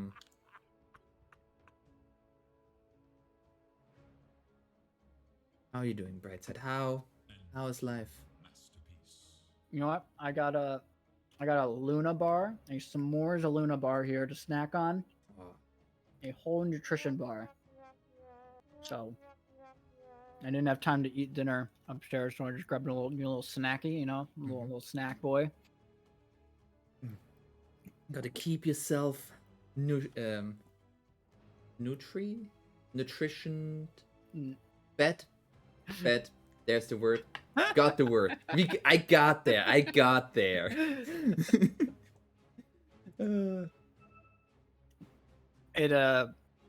have not actually ate today. Oh no. As I did wake up at 2 p.m. Typical gamer hours. So my schedule, normally when most people eat dinner, that's like my lunch, and then I have a meal at like 11 p.m. That's like my dinner. My schedule's very backwards. I see. Well, how about you, Apon? What's your go-to meal? My You had to go-to pick meal. one. Yeah. I'm very boring. Spaghetti with tomato sauce. Okay. Well, that was about the most boring answer you could have given. But I mean, hey, good spaghetti is always good. Yeah, I fucking love pasta. So you see here some Suns fan being put onto the ground. And already a little bit of a smoke here for 4Zoomers. So let's go through the lineups really quick. We have Sammy on his Terrorblade, Husky on the Winter Wyvern, Brax on the Mars, Ocean on the Lena, and last but not least, Gunner on the Storm Spirit. Who do we have on the Dire? Go a little bit quick here. For the Dire, simply 2-base 5 up on the Pos 4 Rubik, Monkey Trevor on the Timber Saw, I Annihilate on the mid Sand King, Empyrean on the AA. Oh no, 5 up! No, 5 up. He's been found, he's been stunned, and he's been killed. And then First give it to blood Gunner. for the Gunner. Give it to Gunner. And finally, Boris on the Spectre in the top lane. I almost made it. You can see Sammy's actually interesting ward placed. From 5 up, you see that they actually miss the D ward as they try and block the small camp to prevent the Sand King from kind of power farming, and they would have found this ward on the high ground, but because 5 up, he places it over here to the south, does not net them anything. And that will be a 3 for 1. 3 runes going the way of simply 2-based. No. Or simply 2-based of 4Zoomers. Yeah. I had my sides flipped for some reason. And so First Blood and the additional bounty rune. I'm a little bit surprised we don't see Ocean starting in the bot lane, maybe trying to go for a kill onto this Timber Saw. As Timber Saw early levels, you wanna try to gank him, like prevent those reactive armor to be leveled up. That is while that is true, Sammy should do fine down here. And he's a hero that doesn't mind leaving the lane eventually. So I don't know if you're that pressured to deal with the Timber Saw. I think you can very easily shut down this Spectre lane up here. As Mars, Lena, you see Ocean starting with the Blightstone. They are going to be looked to be very aggressive in this lane. Oh, Empyrean, I can already feel the hurt that he's gonna get. Also gonna hit onto Boris with that Blightstone. Yeah, it's so scary. Similar to the last lane. If you ever get isolated as the AA, you will just die. Although Ocean now a little bit far forward, but it's gonna be fine as there's still creeps there. And Boris, he wants to last hit. He doesn't want to go for kills. I was noting. I'm just reading the chat. I was noting that they warded 5-up's obs ward didn't get dewarded because they sentryed the small camp, so the range didn't extend. And actually, Annihilate brings the sentry out and promptly dewards the sentry, so he will have that available to him. Also, Sammy so far 11 last hits already, so he is doing very good. He's gonna go for the meta now and trying to secure as many denies as possible here. Yeah, he actually it's actually I think Terribly is such a deceptively strong laner without the meta. You can see he went for the level 1 reflection. That with the Arctic burn is so much damage. And actually Husky Just gonna go here onto 5-up, getting a little bit low. He doesn't have Arctic burn anymore. 5-up has boots. Is he just Husky. dead? He buys out. That's gonna be the high five. Husky, come on. High five him, Husky. High five him. What are you doing? You need to high five this guy. Okay, so he does. Yeah, he skills up the cold embrace, and he that's so annoying. So he aggroes the small camp, so it hits Husky top lane. We do see the Empyrean does fall. Too, I don't want to say it's to be expected that he dies, but it is so difficult to play this lane. And looking at the last hits right now, this is as good as a start for Radiant as you can ever ask for. Yeah, and it's a similar start that they had in game 1 too. They came out of lanes very far ahead in game 1 as well. So looking to continue that early momentum. Yeah. Boris 7-0 to 7. Oh my goodness, he has 10 more CS on Brax. Yeah, this Spectre is very, very sad. Yeah, the one saving grace is the mid lane, which will be a strict farm trade, as I Annihilate will get his farm. His Gunner will also get his farm. As 5-up is gonna get reflected upon. Okay, he's fine. Just gonna make some reflections into yourself. Yeah, and we do see, I'd say partially because of this Rubik pick, right? It's hard for them to aggress onto the Terrorblade. Rubik not really the most aggressive of 4s when you compare him to like a Lina or a Lion or some other hero that provides early damage. So Sammy Boy, as a result, off to a very, very nice start. Courier here gets back into the trees. 5-up. Not Run, find the courier Boofus. kill. Oh no, not the little doggy. 5-up actually needs. There's a meta in 3 seconds here. I think he's just dead. Oh, they got him. Oh. That was the last hit there right before the TP. Also, kill up top. Oh, they will get the counter kill. There's a dagger. Finds a courier. Oh. Will he? The spear? Brax survives. He's gonna suicide himself. Yeah, he commits Sudoku right here. Dies to the neutral, so we'll give some nice experience to the Lina. Level 4 already on Ocean. So that is very nice for them. That kill onto the Rubik, it's obviously very nice that Sammy Boy gets the gold for that, but Monkeys had like a double wave under tower. So it really hurt Monkeys at all. In fact, he's probably happier. He's level 5.5 at 5 minutes. Yeah, I was gonna note on that, like, Timbersaw, he was we presume like this was the counter that they talked about to be the counter against the Terrorblade. He is having a good lane. Yeah, absolutely. Already the level 5 reactive armor, that's normally like the threshold for I'm gonna start diving the tower kind of thing. So yeah, he just walks on the tower already. He's like, I IDC. What are you gonna do about me? And this is gonna free up 5-up. He's just gonna start stacking Monkeys. He can effectively solo lane for the rest of the laning stage. Yeah. So very, very nice. Look at this cute little play from Sammy. He actually pulls the creeps back with the illusion, so the Cardi dies. Oh. Very smart. Oh, cuts the tree. And then tips him. Oh my gosh.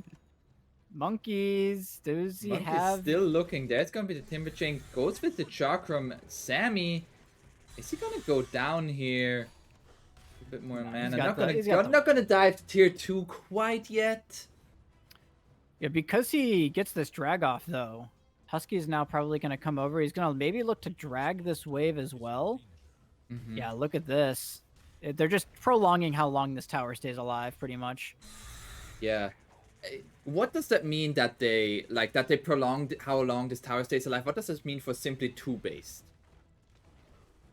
It mostly just means that this bottom area won't be open to the Spectre for a little bit longer. Husky, he is out of mana on monkeys, so he is going to be fine. Does have the Soul Ring up now, so Husky does have to be a little careful here.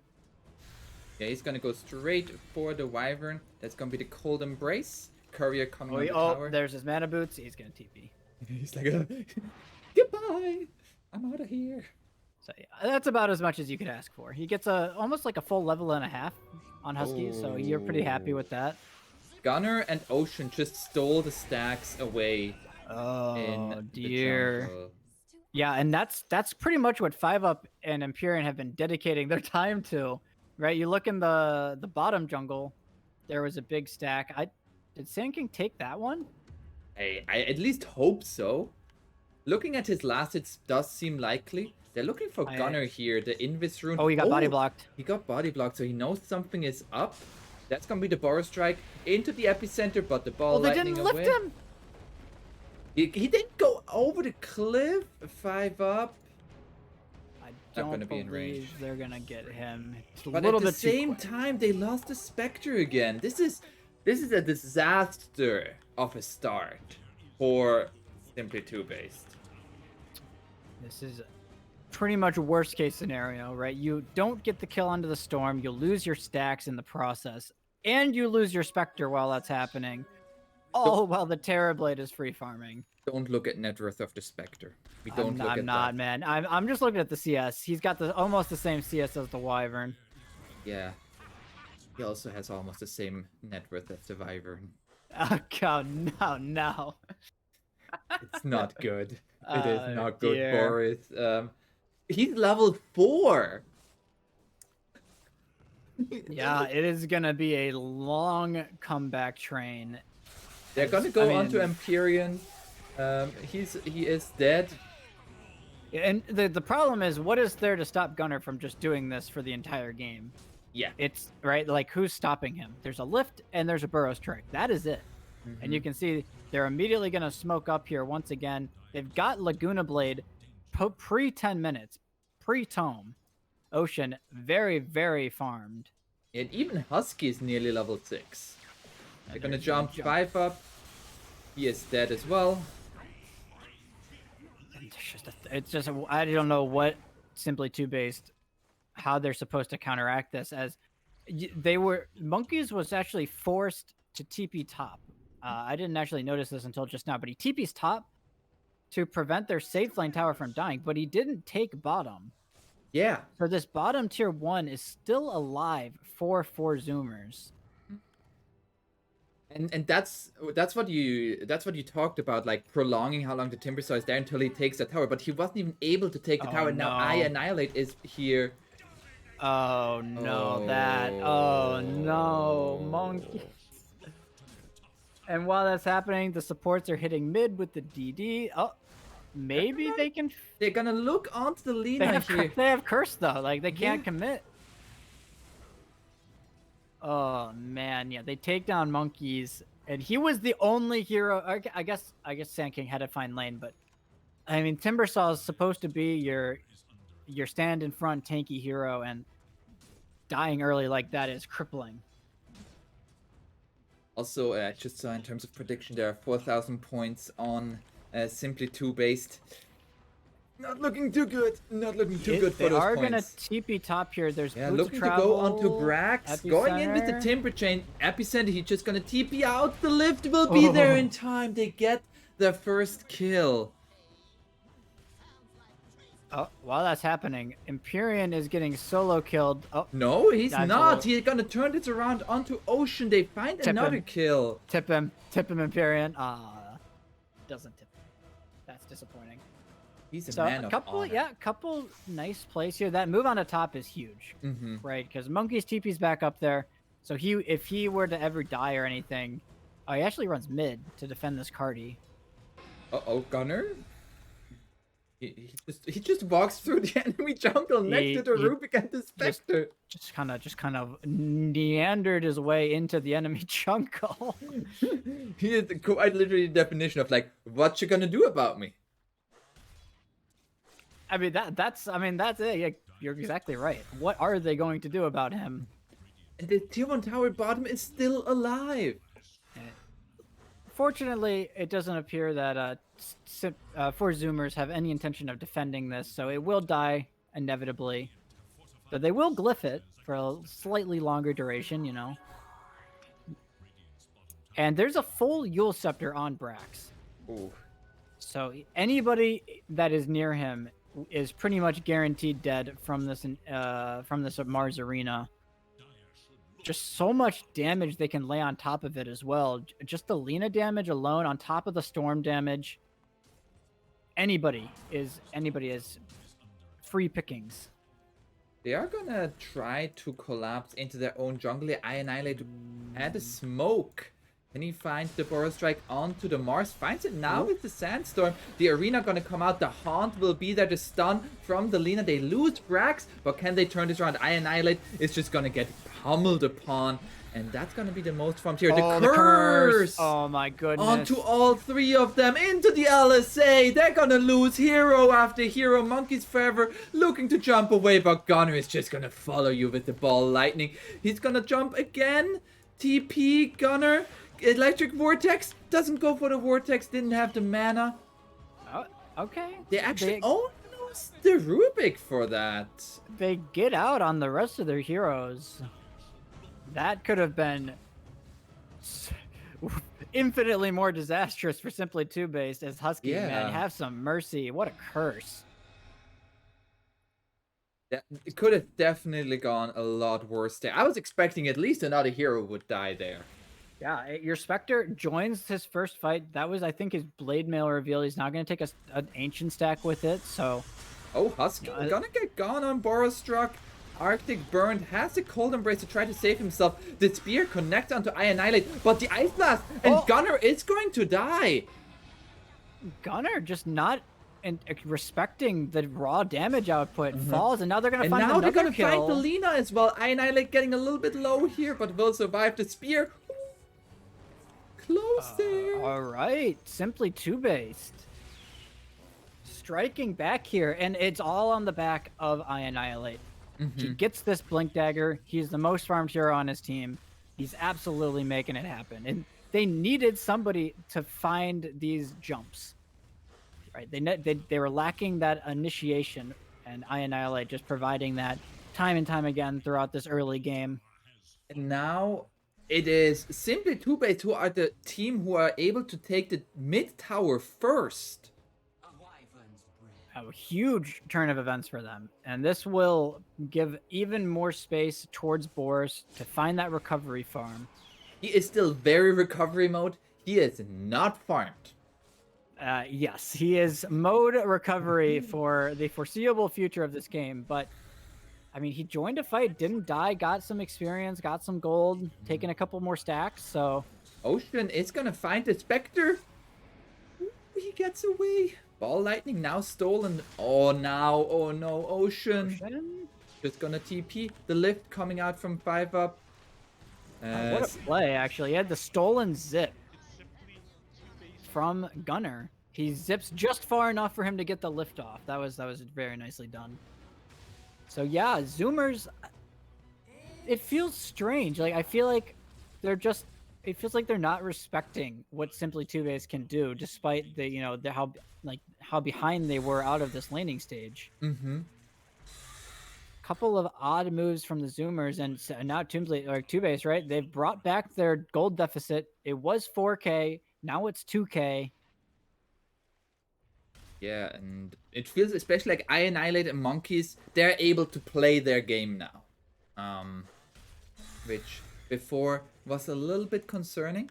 Up top, Brax looking for Boris here. Boris is out of mana, but will be in the trees and gets out. I Annihilate was here just in case Boris got jumped. And they actually might look to go on top. Nope. Okay, they're just gonna chill. And they're just gonna chill. That being said, you know, despite all of the crazy plays from 4Zoomers, they still have the Terror Blade. Yeah. Who, I mean, Sammy Boy, top of the net worth by a very large margin. Oh. They find. What? They find Gunner the again. tips. He died now 2 times in a row. Yeah, Gunner just. It feels like thinks he's unkillable, but I mean, there are a couple of stuns, right? Mm-hmm. They have to layer them pretty damn well on the side of TOOBASED, but now 2 times in a row that they find the Storm Spirit. Those are pretty big. It's now only a 1k gold lead. Yeah, and 5 up with that ball lightning stone. He's able to join like wherever the Storm Spirit is relatively quickly, follow up with that telekinesis. And you can see the Rubik actually now ahead of the 2 supports from the Zoomers, so that kind of a change up from the last game where 5 up and Empyrean were the poorest in the game for the entire time. This time 5 up, he's got that early Aether Lens already. Yeah. That extra range on the telekinesis, and especially if he manages to steal an LSA or something, that extra lockdown could be deadly. Especially once he gets more points in Arcane Supremacy. All right, we do see a smoke up here. Arcane Rune? Sammy? Oh no! There's the Thunder. He gets the Thunder off. It's gonna be cold-feeted though, and oh, the biggest kill they could get. He just strolls on up there. Just defensive. I'm looking at the wording from TOOBASED, and they've resigned to the fact that we can't maybe make the most aggressive of moves. Oh, they set are up gonna here. go onto this Timber Saw. He's got Thunder. The Thunderstone from 5 up, the heal from the Rubik, and now they're gonna turn this around onto Brax. The curse is gonna be there. 5 up, you legend. Ooh. Oh, just stands there, says, yeah, go on my Timber Saw, I dare you. The jump forward from I Annihilate, the bar strike does not connect. Gunner jumps forward, looking to turn this around onto the Sand King. Ice Blast coming through, does not hit onto the Storm Spirit. They get the lift, they throw everything onto the Sand King, they get the kill. Sammy is back with the Metamorphosis. He wants to kill Empyrean. He is dead. Monkeys, can he get away from this? The Timber Chain creates the distance. A nice turn from the Zoomers, recognizing that TOOBASED goes a little bit too deep. And they should get the mid tower off of this as well, as there's 20 seconds before the Sand King is alive.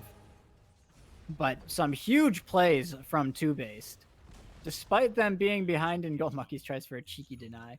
But despite them being still behind in gold, they are managing to find these favorable engagements. Boris? He's in the trees. He's fine. Scurries he has a full his way Echo out. Saber now. Yeah, slowly but surely recovering into this game. As the Blade Mill has the Echo Saber. So still is the poorest of the cores, but he will soon be passing Brax. Yeah. What a play with that Thunder. Yeah, that was pretty godly from 5 up. Maybe there's something for a support Terrorblade to just have that Thunder ready. Okay, maybe let's not get too ahead of ourselves there. As we see here, the smoke coming out from Simply TOOBASED, looking towards top, but there's nobody there. We do see, right? Look at what Monkeys is doing. He's just standing in front of this tier 2 tower, like pretending that his team is with him. Which, I mean, they're now going to eventually be close enough to him, but it just shows how unkillable he feels right now. Yeah, and in terms of map control, it feels now like, once again, despite the Nether Sleep being in 4Zoomers, that Simply TOOBASED has the map. It doesn't feel like Zoomers have the damage to kill this Timber Saw. Right? He's got the full pipe when he has the reactive armor stacks. It's obviously even tankier. It's very concerning for the Zoomers There's now a Heaven's Halberd on the Timber Saw. So the evasion gonna be very nice, as well as the disarm on a hero like Terrorblade or even Storm Spirit. Wait. Oh my gosh. I Annihilate just got... That was scary. Gunnar was just sitting in the trees waiting for somebody. And I'm not sure if he noticed I Annihilate or not, but he gets out by the skin of his teeth. Not a worry in the world. Yeah, we can feel the tempo of this game has pretty much halted to a complete stop. Mm-hmm. Which, I mean, when you consider, right, how fast 4Zoomers, how aggressive they were playing, this definitely favors TOOBASED with their Spectre. Still, though, I mean, the carry matchup, it's still Terrorblade against the Spectre. Yeah, but you do have to keep in Oh, mind, up top, there is no mana on Gunnar. He's dead. Gunnar, did he get caught TPing? I'm assuming no, he didn't. He has a TP still. I don't know what he was doing up there.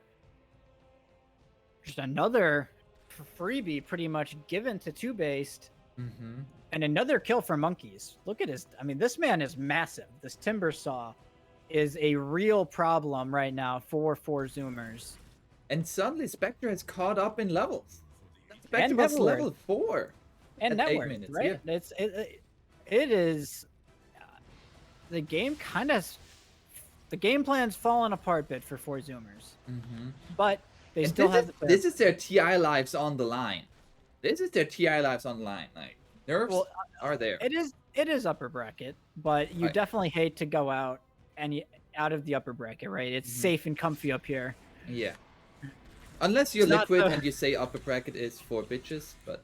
Or EG. Yeah, EG is also, or even Nigma. There's a couple teams out there that thrive in the lower bracket, supposedly. That's gonna be the smoke. Brax jumps forward straight onto Empyrean, finds the spear. There's the newly bought BKB on the Sand King. Ice Blast coming out. Not too much to gain there. There's also a 9-second BKB on the Terrorblade, so he's now looking to participate in these fights. As you can see, jump here onto Boris. They get the Electric Vortex. He has the Blade Mill. There's the Winter's Curse with the Arena. Everything thrown on the Sand King. Can he get his BKB off? He cannot, and he is dead. Great coverage. He's still now the jump forward here by Gunnar. They still wanted to fight back here. Gunnar a little bit low on the mana. Gets Force-Staffed away, and now it's only a 2 versus 5 Boris. He just wants to get out of here. The spear connects onto him. They ignore Monkeys and just gonna go for the Spectre. Boris is gonna go down. Huge smoke from the Zoomers. They identify exactly who they want to go on. They find the Sand King. They blow him up at the beginning. And if the Terrorblade is allowed to stand tall and hit heroes, right, he still does the damage necessary. Yes, the deeps will come out. It was only concerning, right? It felt like TOOBASED was somehow making these, they were getting these pickoffs when it felt like they shouldn't be. And I think that one of, if not the most important jump is onto the Sand King. He did not get his BKB off. Yeah, and a huge curse there on the Wyvern and they identified. They wanted to stop him from getting the blink off, and they just chain stunned it perfectly. Sammy but off of that, they might get gone on the blink. The Boros Strike. Woo, I don't think he would have died anyways. But I mean, even if you force a BKB, that's pretty nice. He does get out there, and you can feel, right, there's no meta on this Terrorblade, so they're like, yeah, we gotta go for something. But unable to find anything. Gunnar, he's gonna shove out top. He's got this regen rune running. Once these BKBs come out for TOOBASED, there's already one on the Terrorblade, almost one on Gunnar, almost one on, I guess he's kind of far on Brax, but how does TOOBASED kill these heroes through these early BKBs? Yeah. Monkeys looking for a Lotus Orb now. Boris is getting close to a Mantis style. 6,000 gold behind Sammy. I mean, Sammy is still an absolute monster. He's getting closer and closer to that Scotty, which is normally considered like the X factor item in most carry matchups, because you just become this ranged hero with like 500 damage and Scotty slow. Yeah.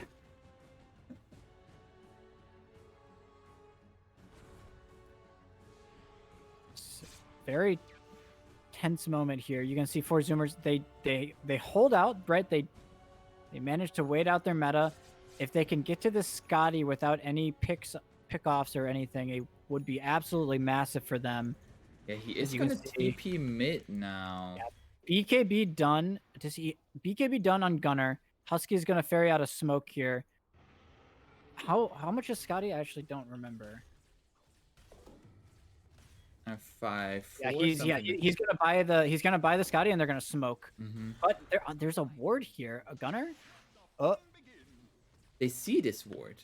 That ward was placed like 3 minutes ago, but they think it was just placed. They're gonna kill it with illusions. They also didn't pick up the bounty rune. They were a little scared. They thought that was a fresh ward, and that's TOOBASED was smoked, I think. But they've delayed. The Scotty. Yeah, they've delayed appropriately. They now have the Scotty. This is a big timing for 4Zoomers. And Clan King looking for an Aeon disc, so making sure that he can't get bursted down like in the previous fight.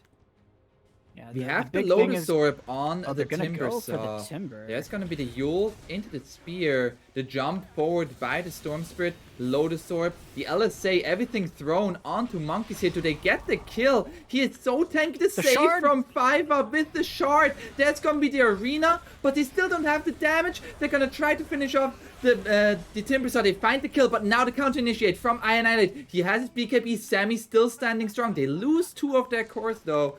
And Sammy's BKB is out. Yeah, his BKB is about to run out, and that's gonna be another blink as Boris just is into the backlines with his Haunt, looking for Ocean or even Sammy now. That's gonna be the blink forward, the Thunder coming out, the Boris Strike, buyback from Husky on these Winter Wyvern. Oh no, Empyrean. Okay. He tried to step forward against the Terror Blade. Gets the illusion sicked on him. Pretty crazy fight. They tried to go on the Timber Saw, which is generally like the one target you don't want to start the fight on. But they do manage to bring him down, albeit at took a lot of resources. And because it took so much time to kill him, Boris haunted into the backlines, and he was just on top of the supports the entire fight. We saw them. There's perfect split was created by TOOBASED. And what should have been this crazy big team fight win for 4Zoomers doesn't really give them any big advantage. Yeah, and they now used meta. I guess there was also Haunt used by simply TOOBASED, but I would argue they are less reliant upon that than Terrorblade onto the meta. Yeah, I mean, but most importantly, right? I mean, they got the return kill onto Gunner. As I think 5 actually stole Laguna Blade in that fight and finished him off, which was very, very nicely done. So Gunner, I mean, once again, he dies in an engagement, and he's a large amount of their control. So something that we're going to have to keep tabs on throughout these fights is, does 4Zoomers have the proper lockdown to enable Terrorblade to hit heroes? Annihilate finds the Lina here. Lina is dead. Are they gonna go into Roche with this? There's no meta for 30 seconds. They very well could be. They also have a ward on this high ground. There is a curse available, and Gunner can jump in. So it is still scary. I don't know if they have the damage to commit to this in time before meta comes up. And they will back. Okay. But we're kind of seeing this game of cat and mouse develop where Boris, he wants to isolate these supports and find them. And Sammy, he wants to isolate the Spectre and hit him ideally with his, with the Scotty and everything. So if Boris is allowed to get on the supports, they will die. And if Terrorblade's allowed to get onto the Spectre, he will die. So we're it's a very big game of who catches who we're seeing develop. The Spectre also has a Cloak of Flame, so despite not going Radiance, has the mini Radiance. Unfortunately, Cloak of Flame does not provide a mischance. Yeah. No, That would be a little broken, probably. That would be very broken, yeah. That would be extremely broken, yes.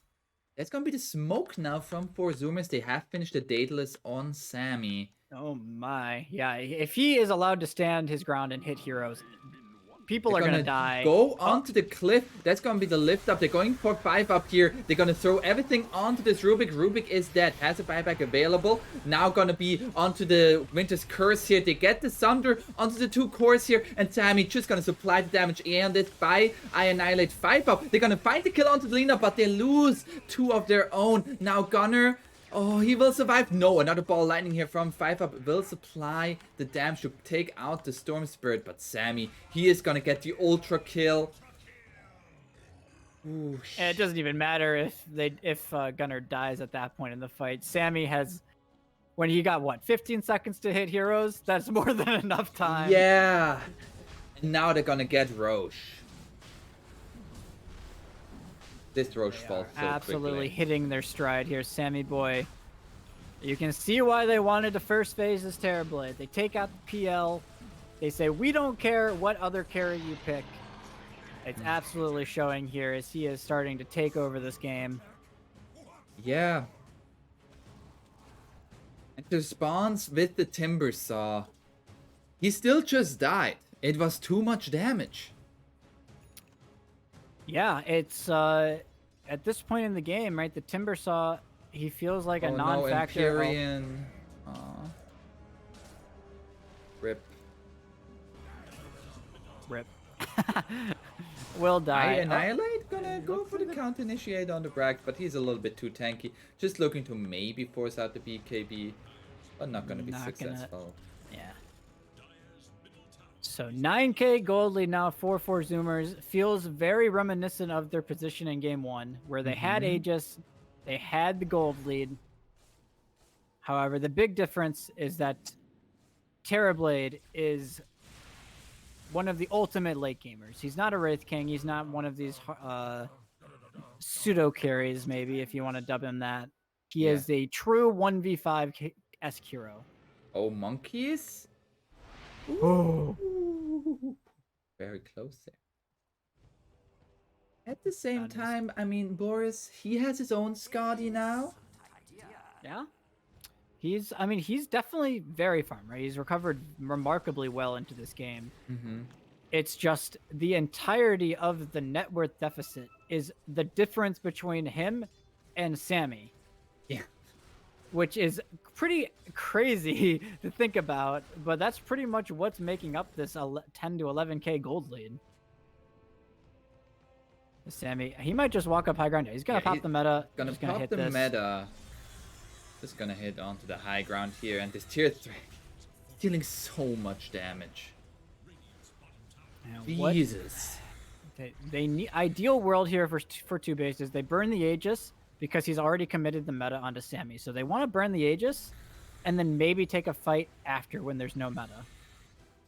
It's a Shadow Blade on Husky on the Winter Wyvern.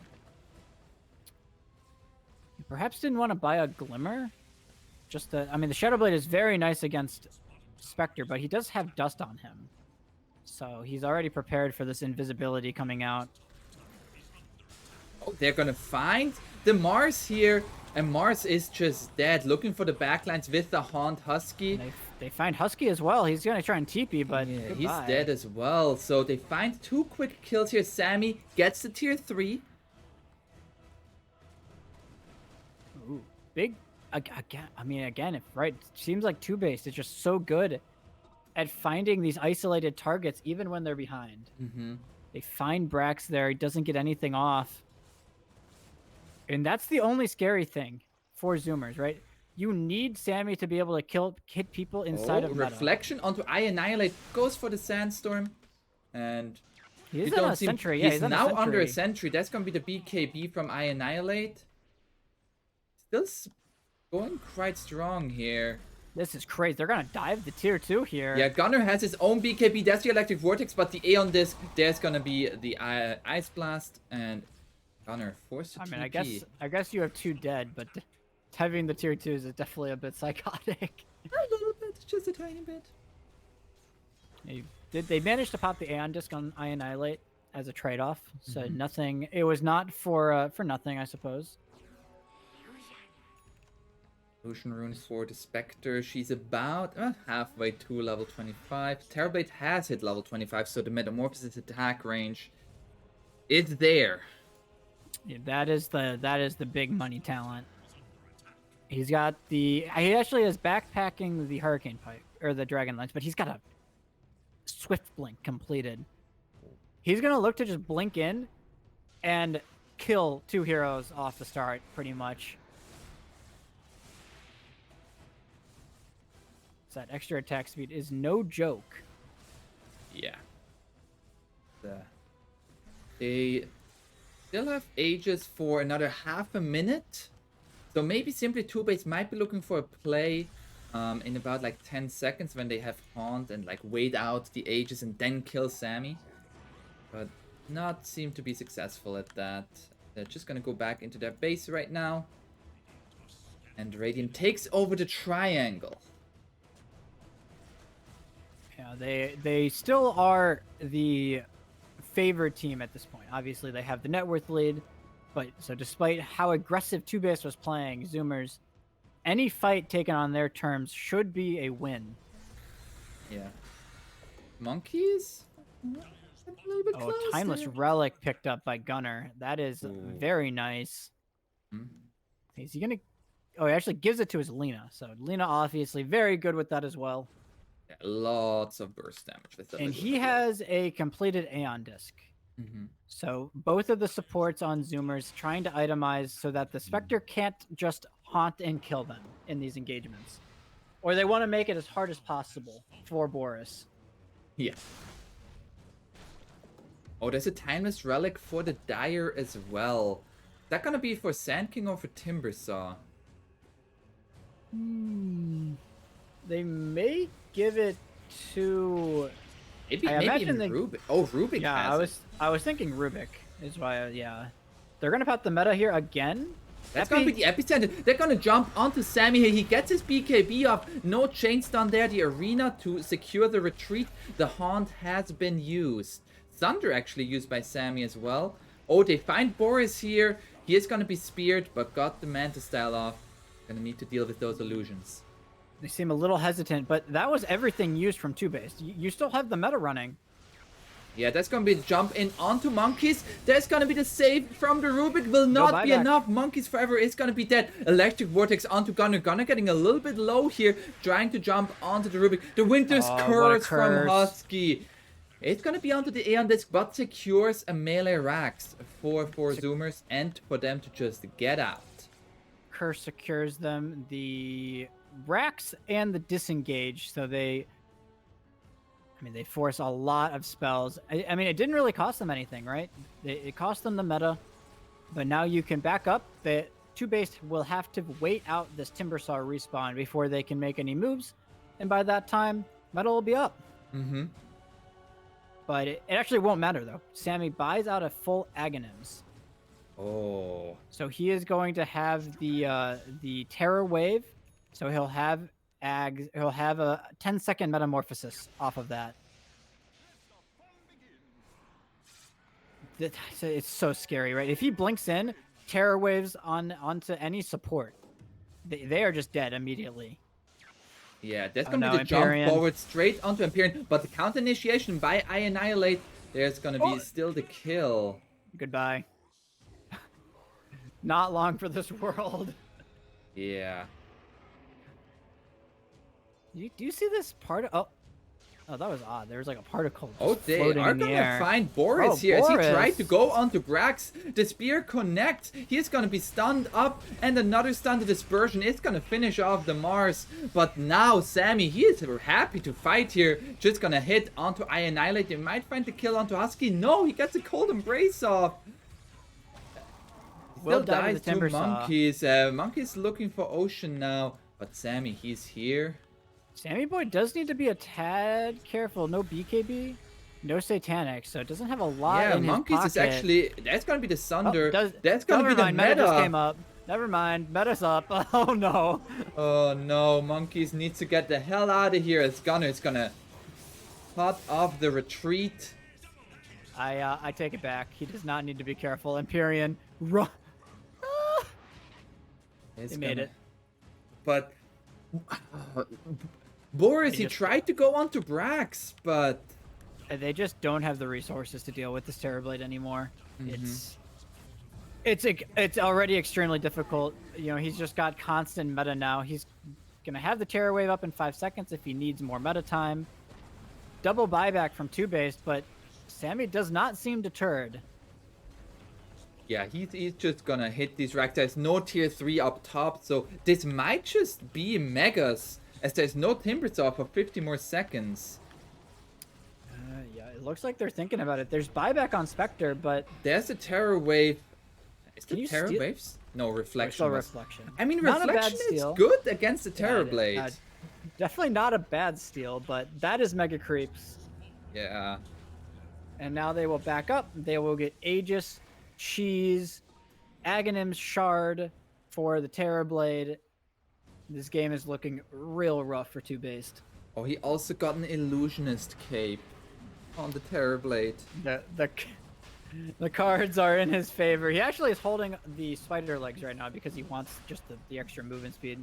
Does not There's have gonna be the boots. smoke from Simply TOOBASED. They don't want to give up this Aegis for free. This They is a say last hurrah. There's gonna be the curse directly onto the Sand King into the spear. A little bit early here, as he is gonna try to fight back. They're gonna go in Find the with the Wyvern. Haunt, and the Aegis is gonna be picked up by Sammy. And Sammy's just gonna clear out the Haunt illusions. They're gonna lose Husky though, trying to find Empyrean. And now Brax getting a little bit low, finds the spear onto board, and Sammy, Oh, he he's passed just him the on- cheese. He's just gonna go onto everybody else here. 5 up is going to die, and it's a 4 versus 3 fight. Sammy gets the Sunder off, and I Ocean annihilate. He's being controlled. Spectre, Boris, he is the last no, one on he's his team. all Monkeys, alone. Monkeys, go help your bro. You gotta help him, man. There's gonna be the Lotus Orb. Can they fight this 2 versus 3 fight? Brax can't really commit, as the I mean, he has dispersion would Aegis just on kill him. Sammy. is gonna have to burn his Aegis. Monkey's Okay. still looking very healthy. And Monkeys. there's gonna be the Metamorphosis committed. I don't think they have the lockdown. That's gonna be the Oh, there's Terror the Wave. fear. Gets the Timber need- Chain off. They need the LSA. Oh, it's off the mark. That's Oh, gonna be there's the Gunner. jump forward here by Gunner. He has the Minotaur Horn. Gets another Timber Chain. Monkey survives for now.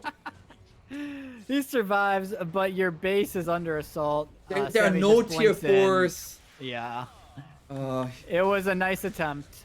Boris is still here, but the Ancient is under assault. And GG's are called, as we're gonna go to a game number 3. It was looking scary at some points there for 4Zoomers. They had a fantastic laning stage, but that mid-game play by Simply TOOBASED was very, very good. Not enough to bring back this game, though, as 4Zoomers take game number 2. Yeah, the Spectre just maybe a little bit too far behind to fully come back into the game, as Sammy, it never felt like he wasn't going to carry the game, right? Despite everything we were saying, this Terrorblade seemed primed to kind of solo carry no matter what was happening around him. Yeah. And so that means we're gonna have a game number 3, Brightside. Are we gonna see the Terrorblade again? I would be shocked if Simply TOOBASED did not ban it. Mhm. If they don't plan on picking it, I would be shocked if they don't ban it after this game. Because all Yeah. it takes is one PL ban, right? That's literally all they need in order to feel comfortable picking it. Yeah. We'll see how is game 3 gonna go. We'll find out after a little bit of a break here. And we'll be back with game number 3.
And it is game number 3. Everything on the line in the upper bracket. It's gonna be 4Zoomers versus Simply TOOBASED. Bright side, we see the Terrorblade ban. Can 4Zoomers win without it? That does remain to be seen in this series. The other hero they won with was the Medusa. So you could potentially see that one coming out from them as they are thinking about their bans. So if they do want to first phase their carry again, so perhaps we see some sort of protection ban for a Medusa. Yeah, Medusa was banned in the first game, completely untouched in the second one. How? So we've seen like in Estate, they really like to go back to the Medusa, especially with their backs against the wall. They really like to play the Medusa. We'll see how 4Zoomers is gonna go about that. They're gonna take a lot of time here for their second ban. The Ancient Apparition will not make its appearance. Okay. Perhaps they just getting rid of the comfort. And Simply TOOBASED actually, they had banned out the Phoenix in the last games. They're going to pick it up here. Dark Willow, Morphling. Oh, baby. It's not Mars. I was expecting Dark Willow Mars. And there's an axe. Okay. Yeah, this opening from Zoomers is such a 4Zoomers kind of style. Oh. They will first phase Gunner Morphling anytime it's available, pretty much. And they always give him some sort of late game snowball synergy, right? So now he has the Willow combination with him. Yeah. This combination, once you get to a certain point, it is absolutely bonkers. We've all played against it at some point, I'm sure. Yeah, I was like, why the Morphling? And then it came into my head, oh yeah, Morphling turning into Dark Willow. Yeah. So, and that explains as well why they would ban out the AA, because they wanted to go for the Morphling. So they respond with an axe pick. Why did they go for the axe? Why did they go for the axe indeed? Well, it is just an egg protector first and foremost. So they first pick the Phoenix, and then they follow it up with one of the more reliable ways to protect the egg in the axe call. So I really like that from TOOBASED. You do have to be a little worried on if it's like a Morphling safe lane or something. Zoomers don't normally flex it to the safe lane. However, it is a pretty good lane versus Axe, I believe, at a certain point. So you do maybe need to be a little bit careful. You see the Mars ban from Simply TOOBASED and an Invoker ban. So with this Morphling mid, what are you scared of apart from obviously the AA? How do you counter it? Spill the beans here. Come on. Generally, you want insta stuns.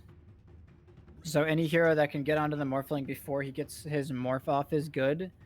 That or healing reduction is also valuable. Insta stuns are valuable. What else is valuable? Stuns, just in general. So I'd say Simply TOOBASED off to a good start against Morphling and playing against him, right? Phoenix he has great sustain. Doesn't normally die to a shotgun blast or anything. And then the damage over time out of the Sunray is pretty ridiculous against encountering out the Morphling. And we can see they're thinking about their bans. They immediately banned out the Invoker, so I guess they consider that one of the better heroes. As the EMP, I imagine, is quite obnoxious against Morphling, for Morphling now. Yeah. Also the Ursa ban, of course, to protect the Phoenix egg, as well as a relatively good lane against the Axe. 10 seconds. So now I feel like this is a little bit different from what we've seen previously from 4Zoomers. Gunner, he was on the Ember Spirit and the Storm Spirit, less of the win condition hero. Is this Morphling is he the win condition now for 4Zoomers? Like, we don't know the other picks yet, but is that more of a win condition hero? Gunner doesn't play win condition heroes, I don't think. Like, maybe that's the wrong way of putting it, but he will, even if he's playing a hero like Morphling, he will be relatively active. Okay. So Sammy Boy will, maybe they'll put Sammy Boy on a more mid game oriented hero. That's something that could happen, and they have 2 scaling heroes into the late game. But I would be surprised if they put all of their eggs into the Morphling basket. We've seen yesterday the Luna be very successful against the Axe. Is that something that 4Zoomers could pick up? It is something they could think about, for sure. They're just gonna pick up a stable hero here in the Centaur. Quite literally from the stable. Yes, with the Dark Willow in lane with him. It's pretty tried and true lane combination, the Dark Willow Centaur. I'm very proud of myself. I'm just gonna ignore you. My parents are not, but I am. Okay. Back to the draft. Simply TOOBASED. Are they gonna go for the support here, or is this another core pick for them? And we can see 4Zoomers banned out the Lena. Mm-hmm. So that's no longer available. I still don't mind the Hex hero. Or okay, I guess Morphling also works. It's similar to Lena Axe, Hoodwink Axe. Just this annoying high DPS ranged hero. You can't ever really kill him. Yeah. Also has like a long reach stun if you like as a follow up to the Axe. Yeah, it's also an AoE stun to help protect the egg as well. Yeah. So right, kind of doubling down on that. Not a hero we've seen played much in NA specifically. It's had a couple of games here and there, but for some reason largely ignored. Yeah, we've seen a few bans in like the second and third phase, but other than that, yeah, as you said, largely ignored. Do also probably want to keep an ey out for it, right? Simply TOOBASED has ran the 5 Hoodwink in the past. They ran like the 5 Hoodwink, 4 they could run a 4 Phoenix then if they wanted to as well. So they're pretty flexible on what their laning combinations can be. Ooh. I'm very happy to see this hero, but do you think it's a good game for the Elder Titan? Ooh. I love me some ET. I'm completely with you there. Is it a good game? Well, in terms of damage amplification, yes. Morphling shotgun with ET aura is devastating. Right, the magic damage resistance that you apply onto a hero from the or reduction that you apply onto a hero from the spirit, as well as just the raw physical damage that the Willow Morphling is going to put out in combination with the aura from Elder Titan. So that's very powerful. If you're laning against Phoenix, it's a little weird, I'd say. Just because if you ever try to be aggressive, you eat a fire spirit, all of a sudden you can no longer right-click heroes. Yeah, I meant to ask you that. Simply TOOBASED, they currently have like Hoodwink and Phoenix as their most likely supports.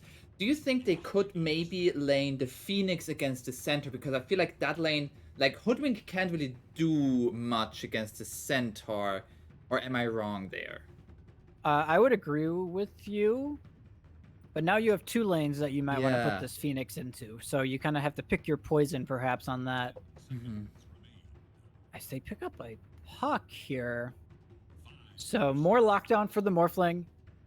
You generally want the ability to lock the Morphling down and kill him in a stun. So Coil, Axe, more or less the same. He will generally get the shift off. But if you have enough damage and you kill him through even when he's morphing the strength, that can be really scary then for Gunner. Yeah. Do you know if this Morphling, any chance it could be a safe lane Morphling played by Sammy? Yeah, I did mention that, right? I think earlier. Oh, yeah. It could be. We generally see it's not. But you can see TOOBASED, they're kind of mixing their bans here. They ban the Drow, they ban a mid, they ban a carry. Yeah. So perhaps a little bit scared of this Morphling still being safe lane. You do have to keep it in the back of your head at least.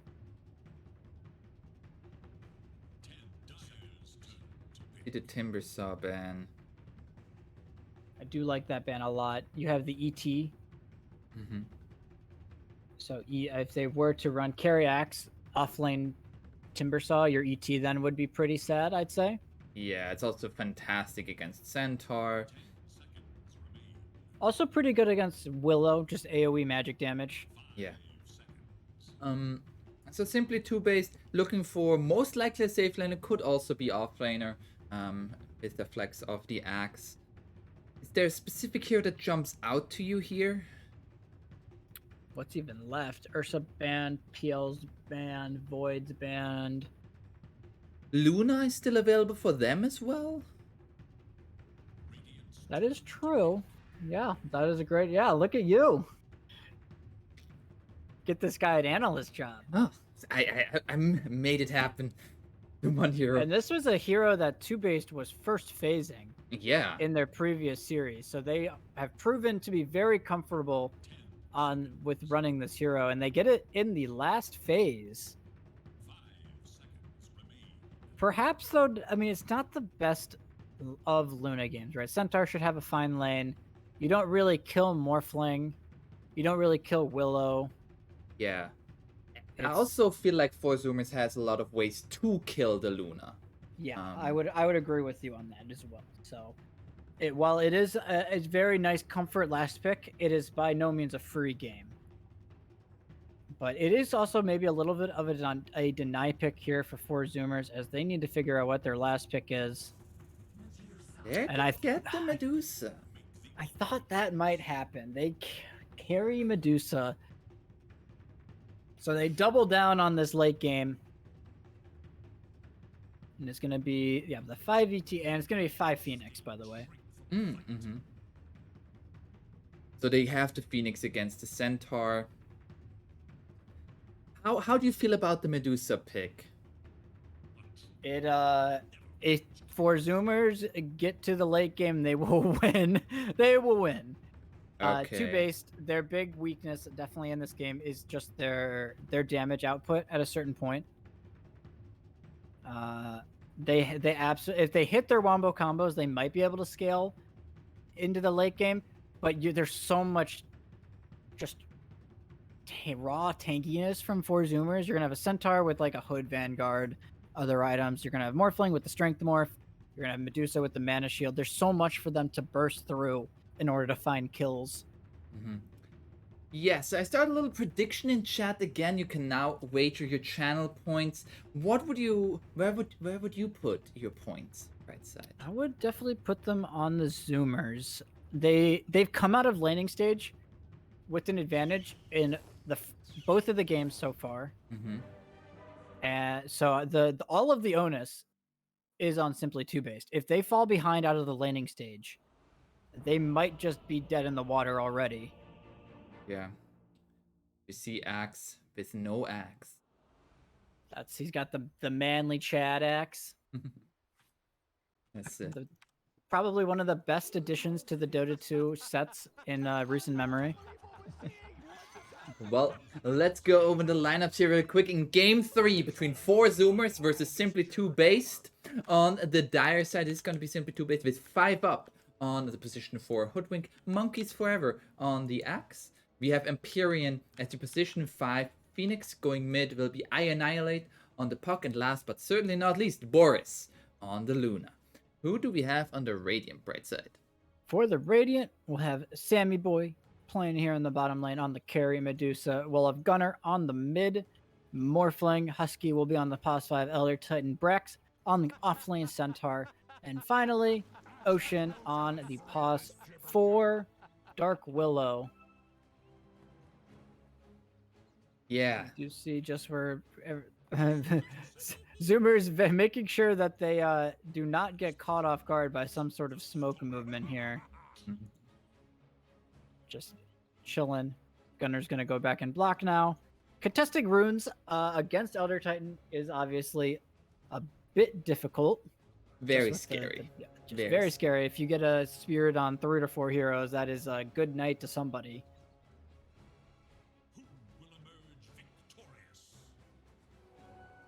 You see a 2-for-2 bounty rune split We already see like the ward placed here for simply two-based in the bottom lane, where Sammy is starting the deforestation against the Hoodwink. Yeah, I love that people have started doing this against Hoodwink. It's become more and more popular. You start with the quelling. You don't contest runes. You just come and cut these trees down. Mm-hmm. You become a woodworker. Yes, so you become one with the axes, which is ironic because they're playing against axe. Who doesn't have an axe? Just to be clear, his name is Axe. That is true. He has the immortal. I think this was in a battle pass at some point, right? Yeah. The fists of axe. Is it not a persona? No, it's an immortal. Okay. No, it's immortal. I only know because I was looking earlier. We see Husky already. He's going on. He has the new immortal for the Elder Titan. I think the fist itself looks very nice, very cool. I do like what 5UP's done here. He blocks the large camp with the sentry, and he body blocks the small camp. Mm-hmm. So no creeps available. No extra creeps available for Husky. Yeah, that's always something you have to consider against the Elder Titan, because if he gets a bonus damage with the Astral Spirit, man, hurt. What happened in this first wave? I annihilate at 4 for 0. Gunner 5-0 now, but he had a rough first wave. It looks like in top. Up top, they get the kill onto the Phoenix. Looks like he just got caught out by a bramble into Hoof Stomp. Gotta be very careful there on Empyrean. His fire spirits were down.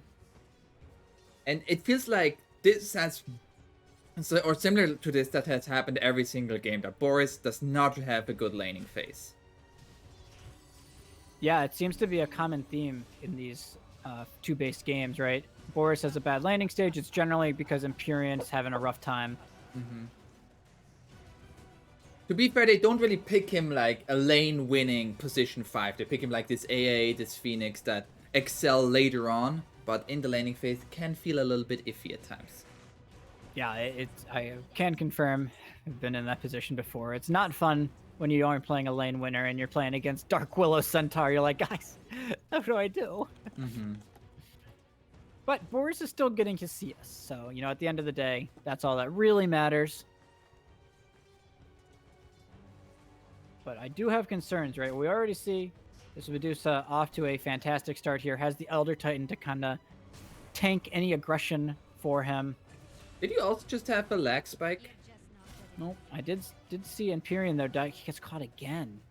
Yeah. Was he? That is strange. He had dive up, but I guess just got caught a little bit too low. They didn't even use the Cursed Crown. Okay. A little bizarre there. Yeah.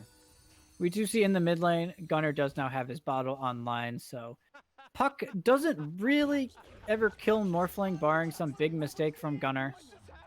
And we already see, right, a 1k gold lead for 4Zoomers. Oh, yeah. What are these? They're tipping out here. Where is that gold coming from? It's just it seems like all of the lanes for 4Zoomers are free farming, right? Just look at the CS. Slight. I mean, it's also in the kills, right? They got the first blood and then a secondary kill. Yeah. As it looks like they're having trouble. Yeah, they're not going to really be able to pressure this Medusa the way they might have wanted to, because of the presence of this Elder Titan. Despite them blocking up all of these camps, 5UP's been diligent, but it does not appear to have mattered much. Yeah, there's gonna be a bushwhack onto the Elder Titan. Oh no, not the courier. No. I just realized Husky's using the Husky courier. You'll love to see that. Oh, Husky might just be dead here. The Battle Hunk is not gonna finish him off. Just have the stomp and probably he's not gonna TP. Oh, the bushwhack connect. Oh, what a... But I think it will cost. Oh, nice fairy nice. fire. Yeah. Very all well right, played a nice there. little turnaround there. Husky getting caught out. It's so hard. It's level 2 Battle Hunger now on Monkeys. It's just so hard to play Pos 5 against Axe when he spams Battle Hunger on you. Oh, up top, Empyrean getting chased down by Ocean. And the Shadow Realm looking to escape from it, but cannot get away. This Willow is just an Ocean specialty. He will gladly play this hero into any game. As we already see, 3 kills to his name, looking very, very comfortable. It's a fun hero to play. I can confirm. Do love me some Dark Willow. Now they're gonna come over here. What's Ocean's just in the area? Is scouted out by this observer ward placed by Annihilate. Yeah, I don't think they can really kill the puck without the centaur. He does not want to be mid though, right? You look top, or he doesn't want to be top. Sorry, you look top. Lane shoving into Brax. He's already got a full hood, so he's just going to be content taking the CS under tower. So perhaps just trying to pressure a little bit. But now he's going to go back and stack, so never mind. Get a stack and then contest the 6-minute runes. I love this play. 6-minute rune will be top. An arcane Congratulations, rune. Gunner. Won the 50-50. Yeah, and you can see, right? It's simply Husky TOOBASED is here. They're gonna go in with the bushwhack. He is quite low now. The Dream Call committed and the Stomp cannot come out. But there's now the silence onto Annihilate. He is gonna have the orb, dodges the stun, the Shadow Realm hit. A few more right clicks are not gonna be able to come out. I don't think that's where you want to be, sir. Ooh, that's gonna be the Stampede. They're gonna step onto this bird here. Empyrean. He survives quite a long time as Gunner. Gonna be forced to strength morph a little bit. It's gonna get away. He didn't use this next round of spells of the puck. He actually kind of messed up there, just a little bit. Did you just call him a trash player? I did. Gun out equals trash out. Damn. Very toxic. Yeah, they did use Stampede for that. They didn't get anything out of it. Hey, not the biggest of cooldowns. Yeah. It's he's not going to be too worried about using that. And yeah, we do see, right? It does seem like 4Zoomers, we know they have a very greedy lineup, but they are not being punished even remotely. And actually, it seems like they're the ones still applying pressure. So that it is definitely a tad concerning. So Boris already left his lane. He's going jungling. Yeah, Brax, just 3 games in a row, it feels like he's had pretty much complete free farm. Oh, he is going to be... has been dream coiled once again. Meanwhile, top lane, Gunner is just walking at Boris. Oh, yeah, they see him with the ward. And they do coil him. He is now going to TP. Look at it. He's just sitting in this jungle, taking Boris's jungle. And he's like, I'm a Luna. I don't do anything. You're a Morphling. Like, I don't have any stuns. Like, 5 up. He misses the bushwhack. So, it's just annoying. There's also a full hood now already on the Centaur. So, Brax very tanky as well. And they don't do much to Brax with that hood. And we see Gunner actually just walks up here. He's going to look to take this top tower. As Husky, he's defending bottom. Ocean's defending mid. Sammy's in the jungle. So very, very nice allocation here, I think, from the Zoomers. We were talking about in game 1 and 2 about like tower damage. Oh, nice deny there by the Hoodwink. Who would you say has the better tower damage in this game, like this early on? It probably goes to the Zoomers, just because of how much damage Morphling does early. And he can actually stand his ground and hit the tower, which is the most important part. Luna's not strong enough to walk up and hit a tower right now. So it's and we can see Gunner, like he's like half roaming on this Morphling. He's just actively contesting Boris's jungle, giving the mid lane to Ocean. He's just being a nuisance. And Husky, he's still here. Still defending bottom, getting levels. So all of the levels, or all of the supports for 4Zoomers are going to have some very nice early levels. And Ocean, like 1,000 gold ahead of his counterpart. There's going to be a bushwhack. 5-up actually already level 6. There's going to be the sharpshooter. The dream coil will be that they find the kill. All right. So yeah, I mean, that is the downside to playing Dark Willow in this game, there's a lot of AoE. Mm-hmm. Your Shadow Realm does not really mean you are invulnerable this time around. Look at Gunner's quick buy, by the way. Oh. It's got Why? the Midas queued up. Just like more greed? I don't think they feel like they're going to be pressured in this game, right? They're actively contesting the Luna CS. Their Medusa has free farm. The way he's playing, right, he's not hitting as many creeps, so he's just going to go for a Midas to make sure he scales, I suppose. It is a different take than you maybe usually see. They will lose the bottom tier 1 tower, as there's nobody to defend it. Husky has been forced away. Yeah, so despite the early greediness for the Zoomers, Monkeys Forever still very happy with how this game is going for him. Mm-hmm. He nearly has Vanguard Blink very soon. Yeah, this Blink Dagger is going to come out at a pretty crazy fast timing. He is on a ward, so Zoomers are well aware of what's going on with him. He is going to finish the Blink. Do they have a smoke? They have smoke on Empyrean. He's coming. He's flying out on his courier right now. They see the... Yeah, the big question is, where do they make their moves, right? They get this Blink, and who are you smoking to kill? Are you gonna catch the Morphling? So it's hard. Mm-hmm. All right, if he gets the Strength Morph off, you don't get the kill. Are you gonna get the Dusa? Do you have the damage to kill the Dusa? So you're gonna kill the Centaur? He's got a full hood. Yeah, it really seems. Also, Centaur has also his own Blink Dagger. I feel like Zoomers might be aware that the Blink might be online. Mm-hmm. As you can see what they're playing. They're putting their Elder Titan in front of this tower right now, and that is just not the target that they want to reveal their Blink on. That's a good target. Oh, they're gonna find the Morphling here. He got the Strength Morph up. It's gonna be taunted. The Earth Splitter. Oh my gosh. They throw everything at the Morphling, and they do find him. They do get him down. He is dead. It's gonna be the Stampede. We'll be able to survive. Husky out of there. Oh, they're onto the Luna, actually. Oh, onto the Luna here. They find the counter kill. And now Speaking the TP out. Speaking Ocean. of Blink reveals, Centaur, with his Blink Dagger reveal, they find the Luna. Mm-hmm. So, nice trade-off for the Zoomers. And, I mean, yeah, this is the problem, right? TOOBASED, they killed Morphling. They're like, yes, we got the Morphling. Nice job. But Medusa's still farming. Yeah. And you can't say the same for simply TOOBASED when the Luna has been killed. Right. Yeah, exactly. You look at everybody on TOOBASED was involved into that move, and they still lost their carry. Mm-hmm. And Sammy, this whole time, was just farming away here, having a grand old time. Yeah, he's gonna go Yasha into straight axe.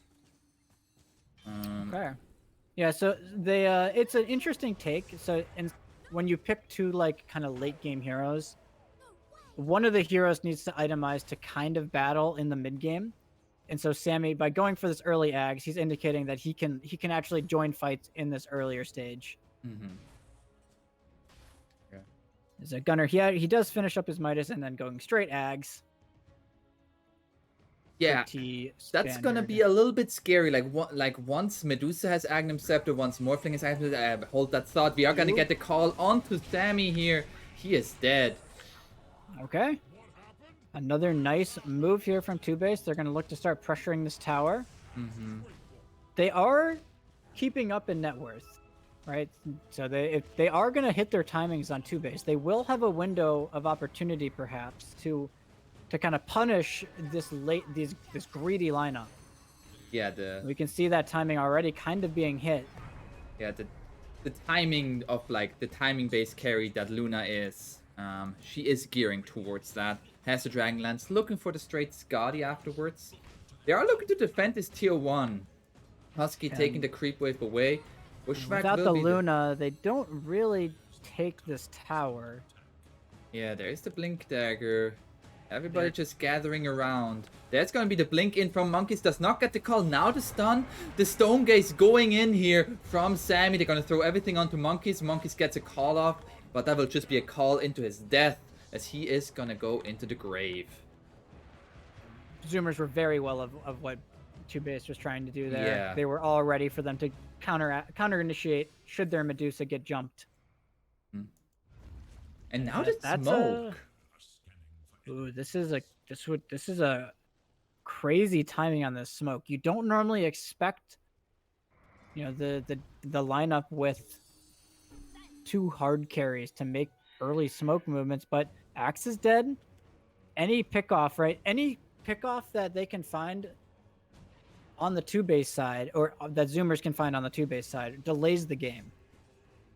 And that's really the name of the game right now. Yeah. There's going to be the counter smoke from TOOBASED. They are looking towards the bottom jungle, but there's nobody in there right now. Actually, still looking for this tier 1 tower that is they at are very low desperate HP. for this mid tier 1. They absolutely need to get it, Yeah. and it looks like they The will. call into the sharpshooter. He is going to be quite tanky, but is still going to fall to the culling blade. They get the tower and the kill. They're like, guys, we are the team that should be playing aggressive. We need to get this tier 1. So they do take it down. But I don't know how much then taking mid tier 1 really changes the space that Zoomers have. We do see the jump here. They find the stun onto Annihilate. He dodges the Terrorize though. Now the Dream Coil onto both of them. Stonegate's coming through. Monkeys trying not to look at the Medusa. Boris joins the fight with the Eclipse. The Stampede away by Sammy. He wants to survive this. Stampede's away, will survive. Now the Echo Stomp onto 3 heroes. What a stomp. Oh. Nicely played there. Keeping them in place, making sure they all get out. Uh-oh, Husky. That was really dangerous for the Zoomers. If that stomp doesn't come out, I think they actually lose their Dusa. Mm-hmm. But very nice coverage. Oh, they get the call onto the Morphling here, but he got the Strength Morph off, looking to fight back. The stun onto the Axe. Annihilate jumps in here. The Earth Splitter coming through. Everything thrown at Monkeys, but the Sunray just keeps him alive. Oh, what a bushwhack! The bushwhack from the Morphling! Gunner, you didn't have to do it to him, man. Ooh. Hoodwink is a nice hero, Gunner says. How about I play it? Yeah, don't mind if I do. I'll show you. He's maybe showing him how it's done a little bit, perhaps. You know, just flexing his muscles. That was great. And again, TOOBASED are the ones on a timer. Mm-hmm. So when you try to be aggressive, you make aggressive moves, and you lose heroes out of it. It is so crippling to your momentum.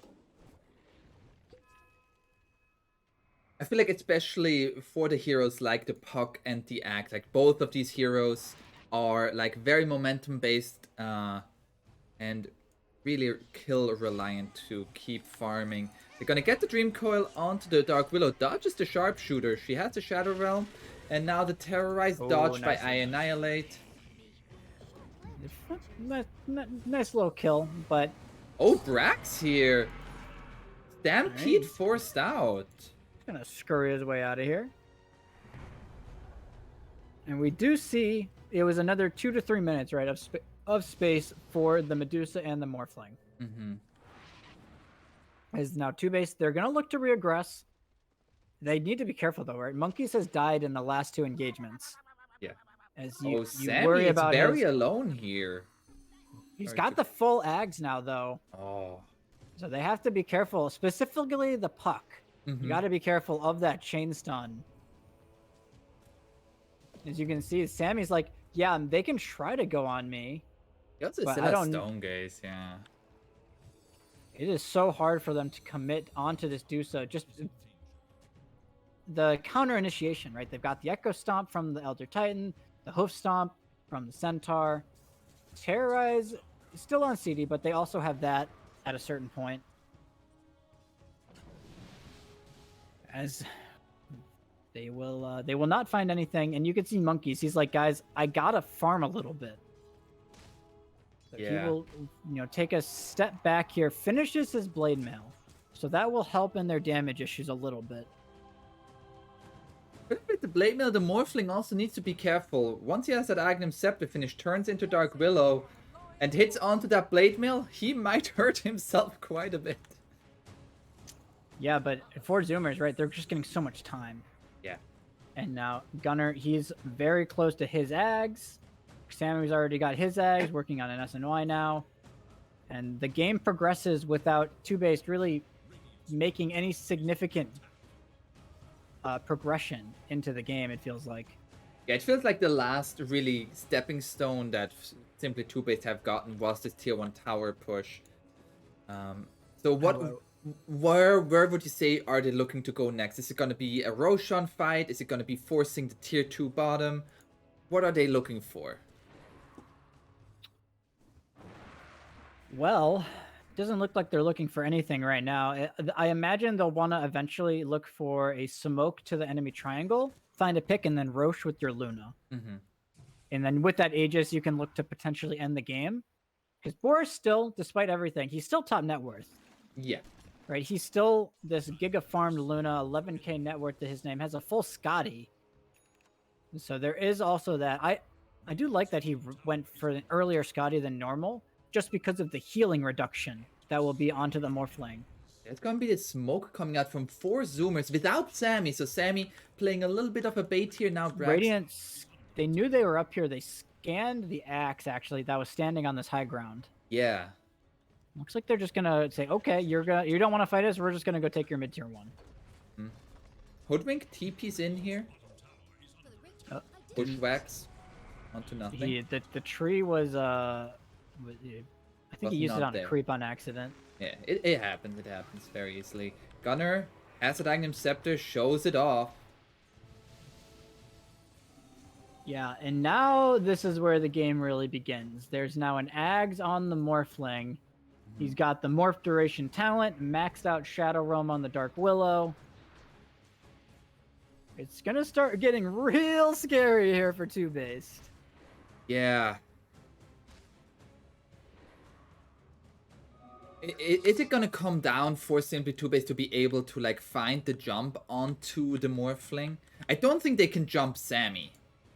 I think they need to try. It's tough, right? I feel like they need to play for longer fights because they have this Luna who's very tanky, very hard to bring down. So you'll generally want to play for Luna's sustained DPS output in fights. But I feel like that kind of plays into how 4Zoomers want to play fights as well. So we'll have to see. They might just look to try and all-in kill a hero at the beginning still. Yeah, they are smoked up. They are smoked up. Looking towards the enemy triangle. No, Husky, he dispels the smoke. He sees them. The stomp. It's gonna come out straight onto Monkeys. He cannot get the initiation. The Sunray, it's keeping him alive. There's gonna be just a dead axe here with the Dark Willow. There's gonna be the egg coming out. They are not able to hit it. Together with the Dream Coil, they are forced to back off of this. Oh, Gunner's here on the side, though. He is on the other side. Annihilate jumps into there, takes a lot of damage. They get the kill onto Braxton. Gunner, he's dead as well. They are now finding the counter kill onto the Phoenix, looking towards Boris, but Boris is more than happy to just stand his ground. A 3-for-3 trade, and Annihilate looking for more. Yeah, actually, a favorable exchange here for TOOBASED, as they perhaps get a bit lucky here with Gunner. He just didn't morph. Yeah. He started his strength morph a little bit too late and dies to the burn damage of the Sunray. But you will take that any day of the week if you're TOOBASED. Your Luna, first big fight he joins, he comes out, gets a couple kills, gets some gold and experience. Now level 20 on Boris. Ooh. Yeah. And we do see, right, the sustained DPS of this Luna could be a problem. They don't have the greatest answers to the puck either. Right? Annihilate, he gets multiple rounds of his spells off. And the Sunray heal. We've talked about it. Multiple games now. Yeah, if they get that full duration Sunray heal off, it is so deadly. Phoenix just such an insane hero with that spell. Also, like, the egg, very well positioned as the Dream Coil was going on, like, in range, but not in range that the Medusa was able to hit the egg. So, they had to back off of that. Yeah, and Dusa lower range than normal, too, right? So, he didn't go for the usual Dragonlance buildup. And same with the Morphling, right? They don't have as much range to hit the egg on their other heroes as you might be used to, but there's no Supernova, there's no Eclipse. they know a lot of heroes are bottom. They're saying, okay, we're just gonna walk into Roche. Yeah, they're just gonna walk in there. Who's gonna take this Aegis? Is it Morphling or Medusa? It should be Morphling. Gunnar, I think he wants to be enabled to play like a maniac. Yeah. And he's just gonna take that up. You don't really want your Deuce to have it because he's more of they're more trying to ignore him anyways. Yeah, that just gives more reason to ignore the Medusa. Right. It's harder for them to ignore Gunnar, I guess is maybe a better way of putting it. So only a 1k gold lead. 4Zoomers, TOOBASED have stalled out the gold lead quite well. Off the back of Boris on his Luna. You still said though, like the longer this game goes, the happier 4Zoomers is. So, oh, Annihilate just gonna jump in here, being a nuisance, and jumps away. Has Aeon Disc finished, so can assemble that if he so chooses to. On who? The puck. Annihilate. Okay. So nice from him. It's hard for him to die already. So yeah, that Aeon Disc will just be even extra immunity. They I mean, TOOBASED, they've done such a great job of just Monkeys honestly is here in this top lane. They're TPing in on 3 heroes at least. They're looking to fight it. That's gonna be the stance into the call to Sunray. They burn the Aegis. Now, can they continue to the fight? That's gonna be the Dream Call. It's gonna be snatched, and now the Egg is gonna be in a good position. The Stone Gaze onto the puck. At the same time, into the backlines, they find the Dark Willow. And Radiant, they have to get out of this. Sammy, relatively slow here. It's going to be slowed even more by the battle hunger. That's going to be the Stomp. Connects. Gunnar. Oh, he's ready with the Shadow Realm. Hits onto the axe. Now the Earth Splitter coming through here. The jump forward by Annihilate. He is not scared of anything. It's going to silence him up. And Monkeys gets the call here into the Bushwhack, into another Sunray. They burn down the Medusa here. More and more damage. Brax jumps in, tries to save Sammy, but not going to be able to do so. And now they're going to lose Brax as well. That's going to be the Aeon Disc popped by Annihilate, and they find another kill. What a fight there. It's a concern here for the Zoomers. They don't have the greatest initiation into fights. They are very much so reliant on, you know, Gunnar and Sammy Boy being able to like stand their ground, throw out these auto attacks. But we're seeing TOOBASED. They're just constantly finding the jumps. Right, Monkeys and Annihilate. Once again, they're gonna find Gunnar here into the call, and he's just water. And it's a bit of a question mark, right? There's no counterplay to the silence on any of the cores of Zoomers. So now multiple fights in a row where Gunnar, he just gets silenced, chain called by Monkeys, and just gets blown up.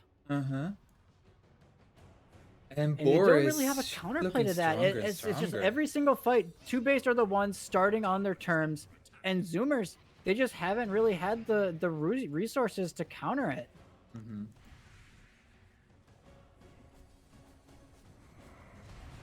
And we see now, every single time Boris, he buys up this shard, and he just spams the Lucent Beams in these fights, and it just looks so insanely good every single time. They do get a nice sleep here.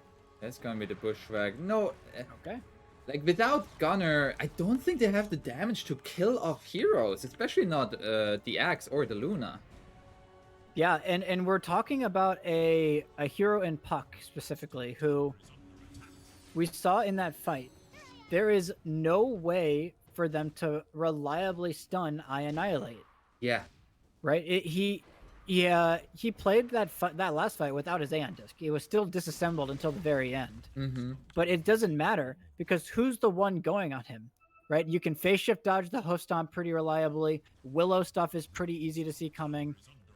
5 up? What? Get feared. Okay. He is dead. I think he was trying to catch Gunnar. They're gonna go onto Sammy here under the egg. That's gonna be the Earth Splitter. Is gonna keep him in place for a little bit. He's gonna get stunned from the Dream Call Snatch. Is still going to die, and they're looking for more. Is there gonna be a cancel on the TP? There is. Sammy. They're finding these isolated targets on TOOBASED every single time. Mm-hmm. And if they can find the jump onto one of these two cores, they blow the egg to cover them with the coil, and they have just enough damage to kill any core in a coil still. And that's really where the farm of Boris starts to shine, because I mean, look at his net worth. He's farmed. He's jacked. That's what we're gonna call him. He went to the gym. He's shredded. Be careful here, but Gunnar actually what? He has the Earth them. Spirit. Oh, I was wondering what he was magic immune from. I didn't even think about that. He turns into the Earth Spirit. He has the Elder egg, Titan. so he gets. Or sorry, what was I say? Earth Spirit. Yeah, it turns into the Elder Titan. Mm-hmm. That's pretty cool. I never thought about that. I think it was like more of a, like it was the Dark Willow was still dead, so it was like the best alternative for Gunnar. Yeah, and we were worried about the scaling of TOOBASED, but when they are the ones with the net worth lead, they're the ones with map control. It's easier and easier for them to pick and choose good fights. Mm-hmm. And so, like that ages that 4Zoomers had, it led to very, very little. Pretty much nothing, actually. It actually led to nothing. Not a single objective has been able to be taken from it. Yeah, and off the back of these favorable exchanges, it's now an 8K gold lead for TOOBASED. We've already mentioned you don't want to be the team that falls into that lower bracket. You want to be in the safety of the upper bracket, where you can still afford a bad series here and there. Yeah. Or a bad series, not here and there. But TOOBASED, they've just shown time and time again throughout the series that they are...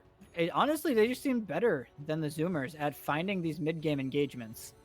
The way they play the map, the way they take fights. There's now a full Daedalus on the Luna with a DD in a bottle. He loves this build. Every single time we've seen him go pick this Luna, he goes for a relatively early Daedalus, and it's just so much raw damage, combined with that you can crit off of your Lucent Beam hits. Mm-hmm. And they're gonna go for a smoke here, looking to maybe find Gunnar. They saw him for a brief second. He was pinged. They scan him out. Oh, that's gonna be the orb. Don't get the call Stampede away. Ooh. Ooh. He is playing with fire. Turns back into the Dark Willow here. He does have the enchanted quiver now to play with. Be really careful. It's gonna get stunned up. Sunray will be there. The stomp gonna be there as well. There's a lot of brambles on a ground. He walks into one market. He's like, all right, I'm out. And they look, both teams playing around this potential Roche respawn. It is a longer respawn, 2 minutes until that comes up. Medusa actually can have the Skadi if she's gonna get to the secret shop. What is the point where Medusa can start to outscale this Luna? Because right now, like this Skadi makes you tanky, but where's your damage? I'm not sure. It might be the item after Skadi, because with how the fights are playing out, they're isolating the Dusa, and they're just burning him out inside of a coil or inside of a call, and it doesn't really allow Sammy the chance to do anything really in these engagements. So the BKB will be very important. Just being able to stand his ground. Similarly for Gunnar, who he's very close to the BKB on him. You can see both teams, they know this potential Aegis is coming soon. 5UP has posted himself inside the pit. Sammy is gonna walk into his own triangle, sees the axe. There is now a BKB on Gunnar. So now he has a counterplay to the silence. Okay. Which he has been plagued by this goddamn puck all game. Can finally have some sort of immunity to it.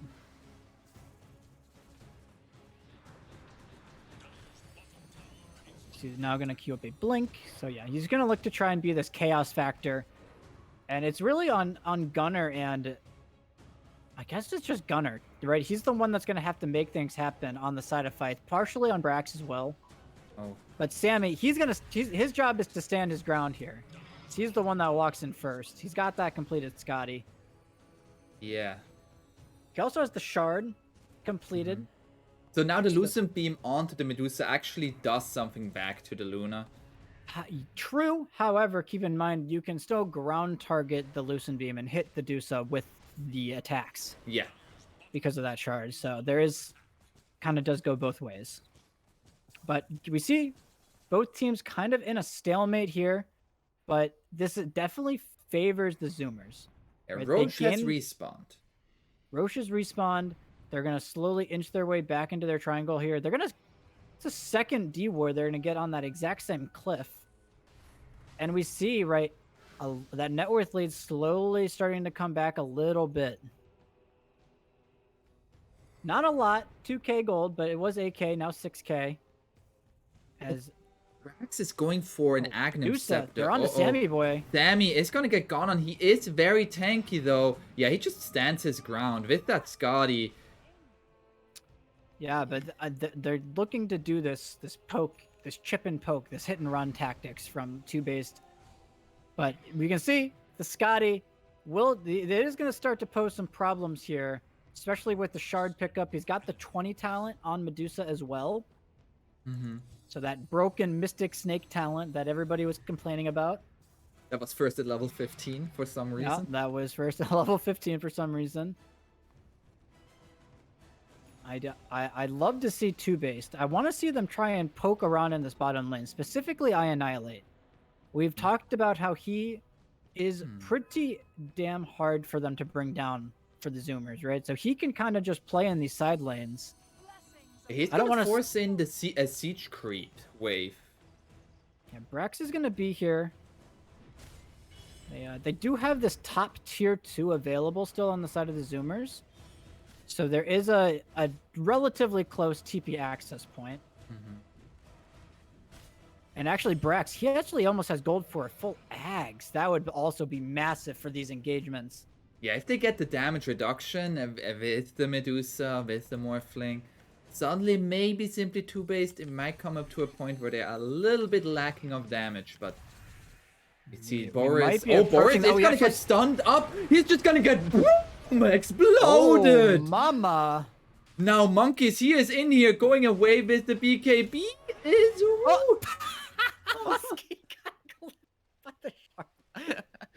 oh, yeah, Boris. That cold-blooded the shard on Dusa. It comes into play there, and now he does have buyback. But Monkeys, he TP'd base. He's got to run here. They are gonna get out of the pit.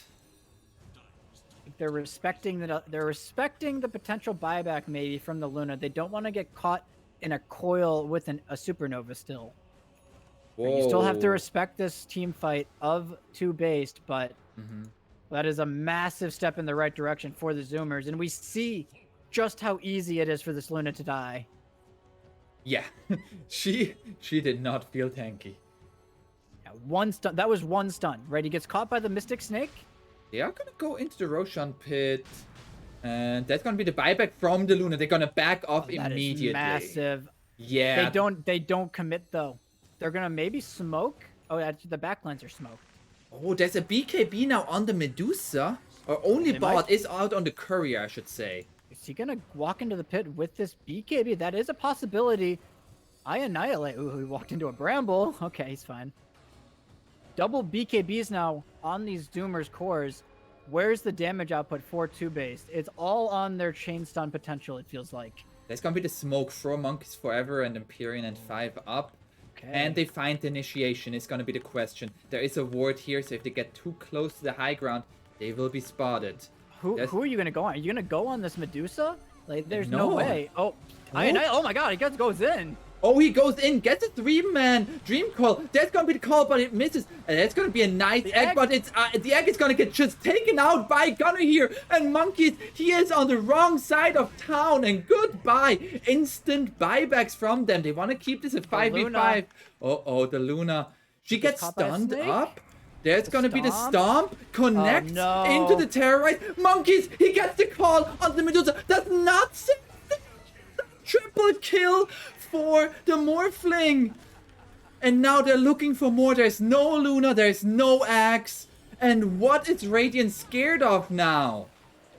The answer is nothing. I don't think they're scared of anything, Apon, as they're gonna take the Luna, they take the team fight win, they take the Roche. Gunner finishes that off as well. And GG is called. Simply TOOBASED played this so well, but it was one cold-blooded snake that just bit Boris and led to his demise, as he was forced to buy back. Yeah, and perhaps a bit of I mean, I don't want to call it a mistake, but they thought they let the Medusa through. They thought they could maybe end the game in time, or I'm not sure what their thought process was, but in the end, we've seen time and time again in SA, in SEA, it's being picked, and even now in NA. Dusa at a certain point is just so he's too powerful. Mm-hmm. And it wasn't just the Dusa. I guess I feel like I'm putting there's a lot of credit that goes to the surrounding cast, because I mean Sammy's job was to stand in front and eat the spells.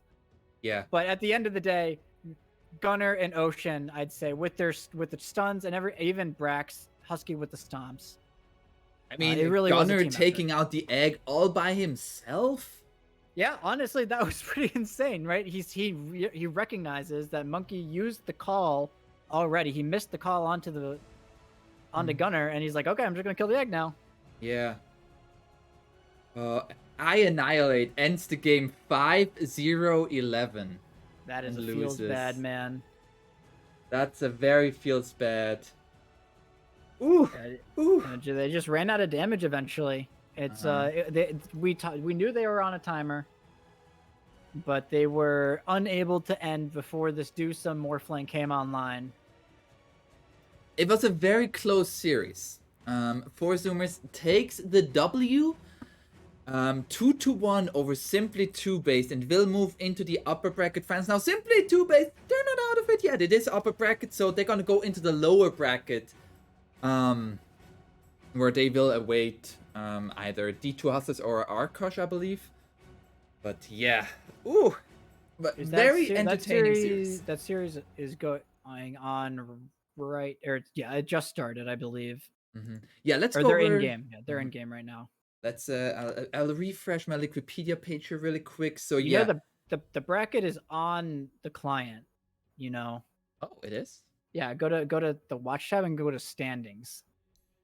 Oh, nice. So there's an updated bracket here. So 4Zoomers will move on to the upper bracket finals, pretty much as expected, to play the winner of Undying Black and Yellow, which will be coming up next. Meanwhile, Hustlers and Arkosh are playing right now, which will okay, never mind. TOOBASED is actually going to be playing the Eternal Envy team, so the Bumblebees. Bumblebees. Yes. They defeated 2-0 against Dog Champ, who took out the cut. Okay. Well, Brightside, as usual, it is always a pleasure to cast with you. Now, I know all of my viewers are here. I am on aponz channel. Where can I find this Brightside? He sounds fantastic. You can find me on Twitter at Brightside Dota or on Twitch at Mr. Brightside Dota. We're Mr. Damn. As it was, it's taken on Twitch, unfortunately. So we had to resort to the old alias. So, yeah, you can find me there. Okay, be sure to give that guy a follow. Thank you, everybody, for hanging out here. I hope you have a fantastic evening, enjoying some NA Dota. And yeah, you feel free to hit that follow button here as well. Follow me on my Twitter at aponz7, as aponz was taken on Twitter. It is actually the only platform where that name has been taken. I've been able to take it on Twitch, on any other platform I've been able to take that name, but not on Twitter, unfortunately. So I had to add the number 7. But yeah, thank you everybody for hanging out, and yeah, have a good one. Goodbye.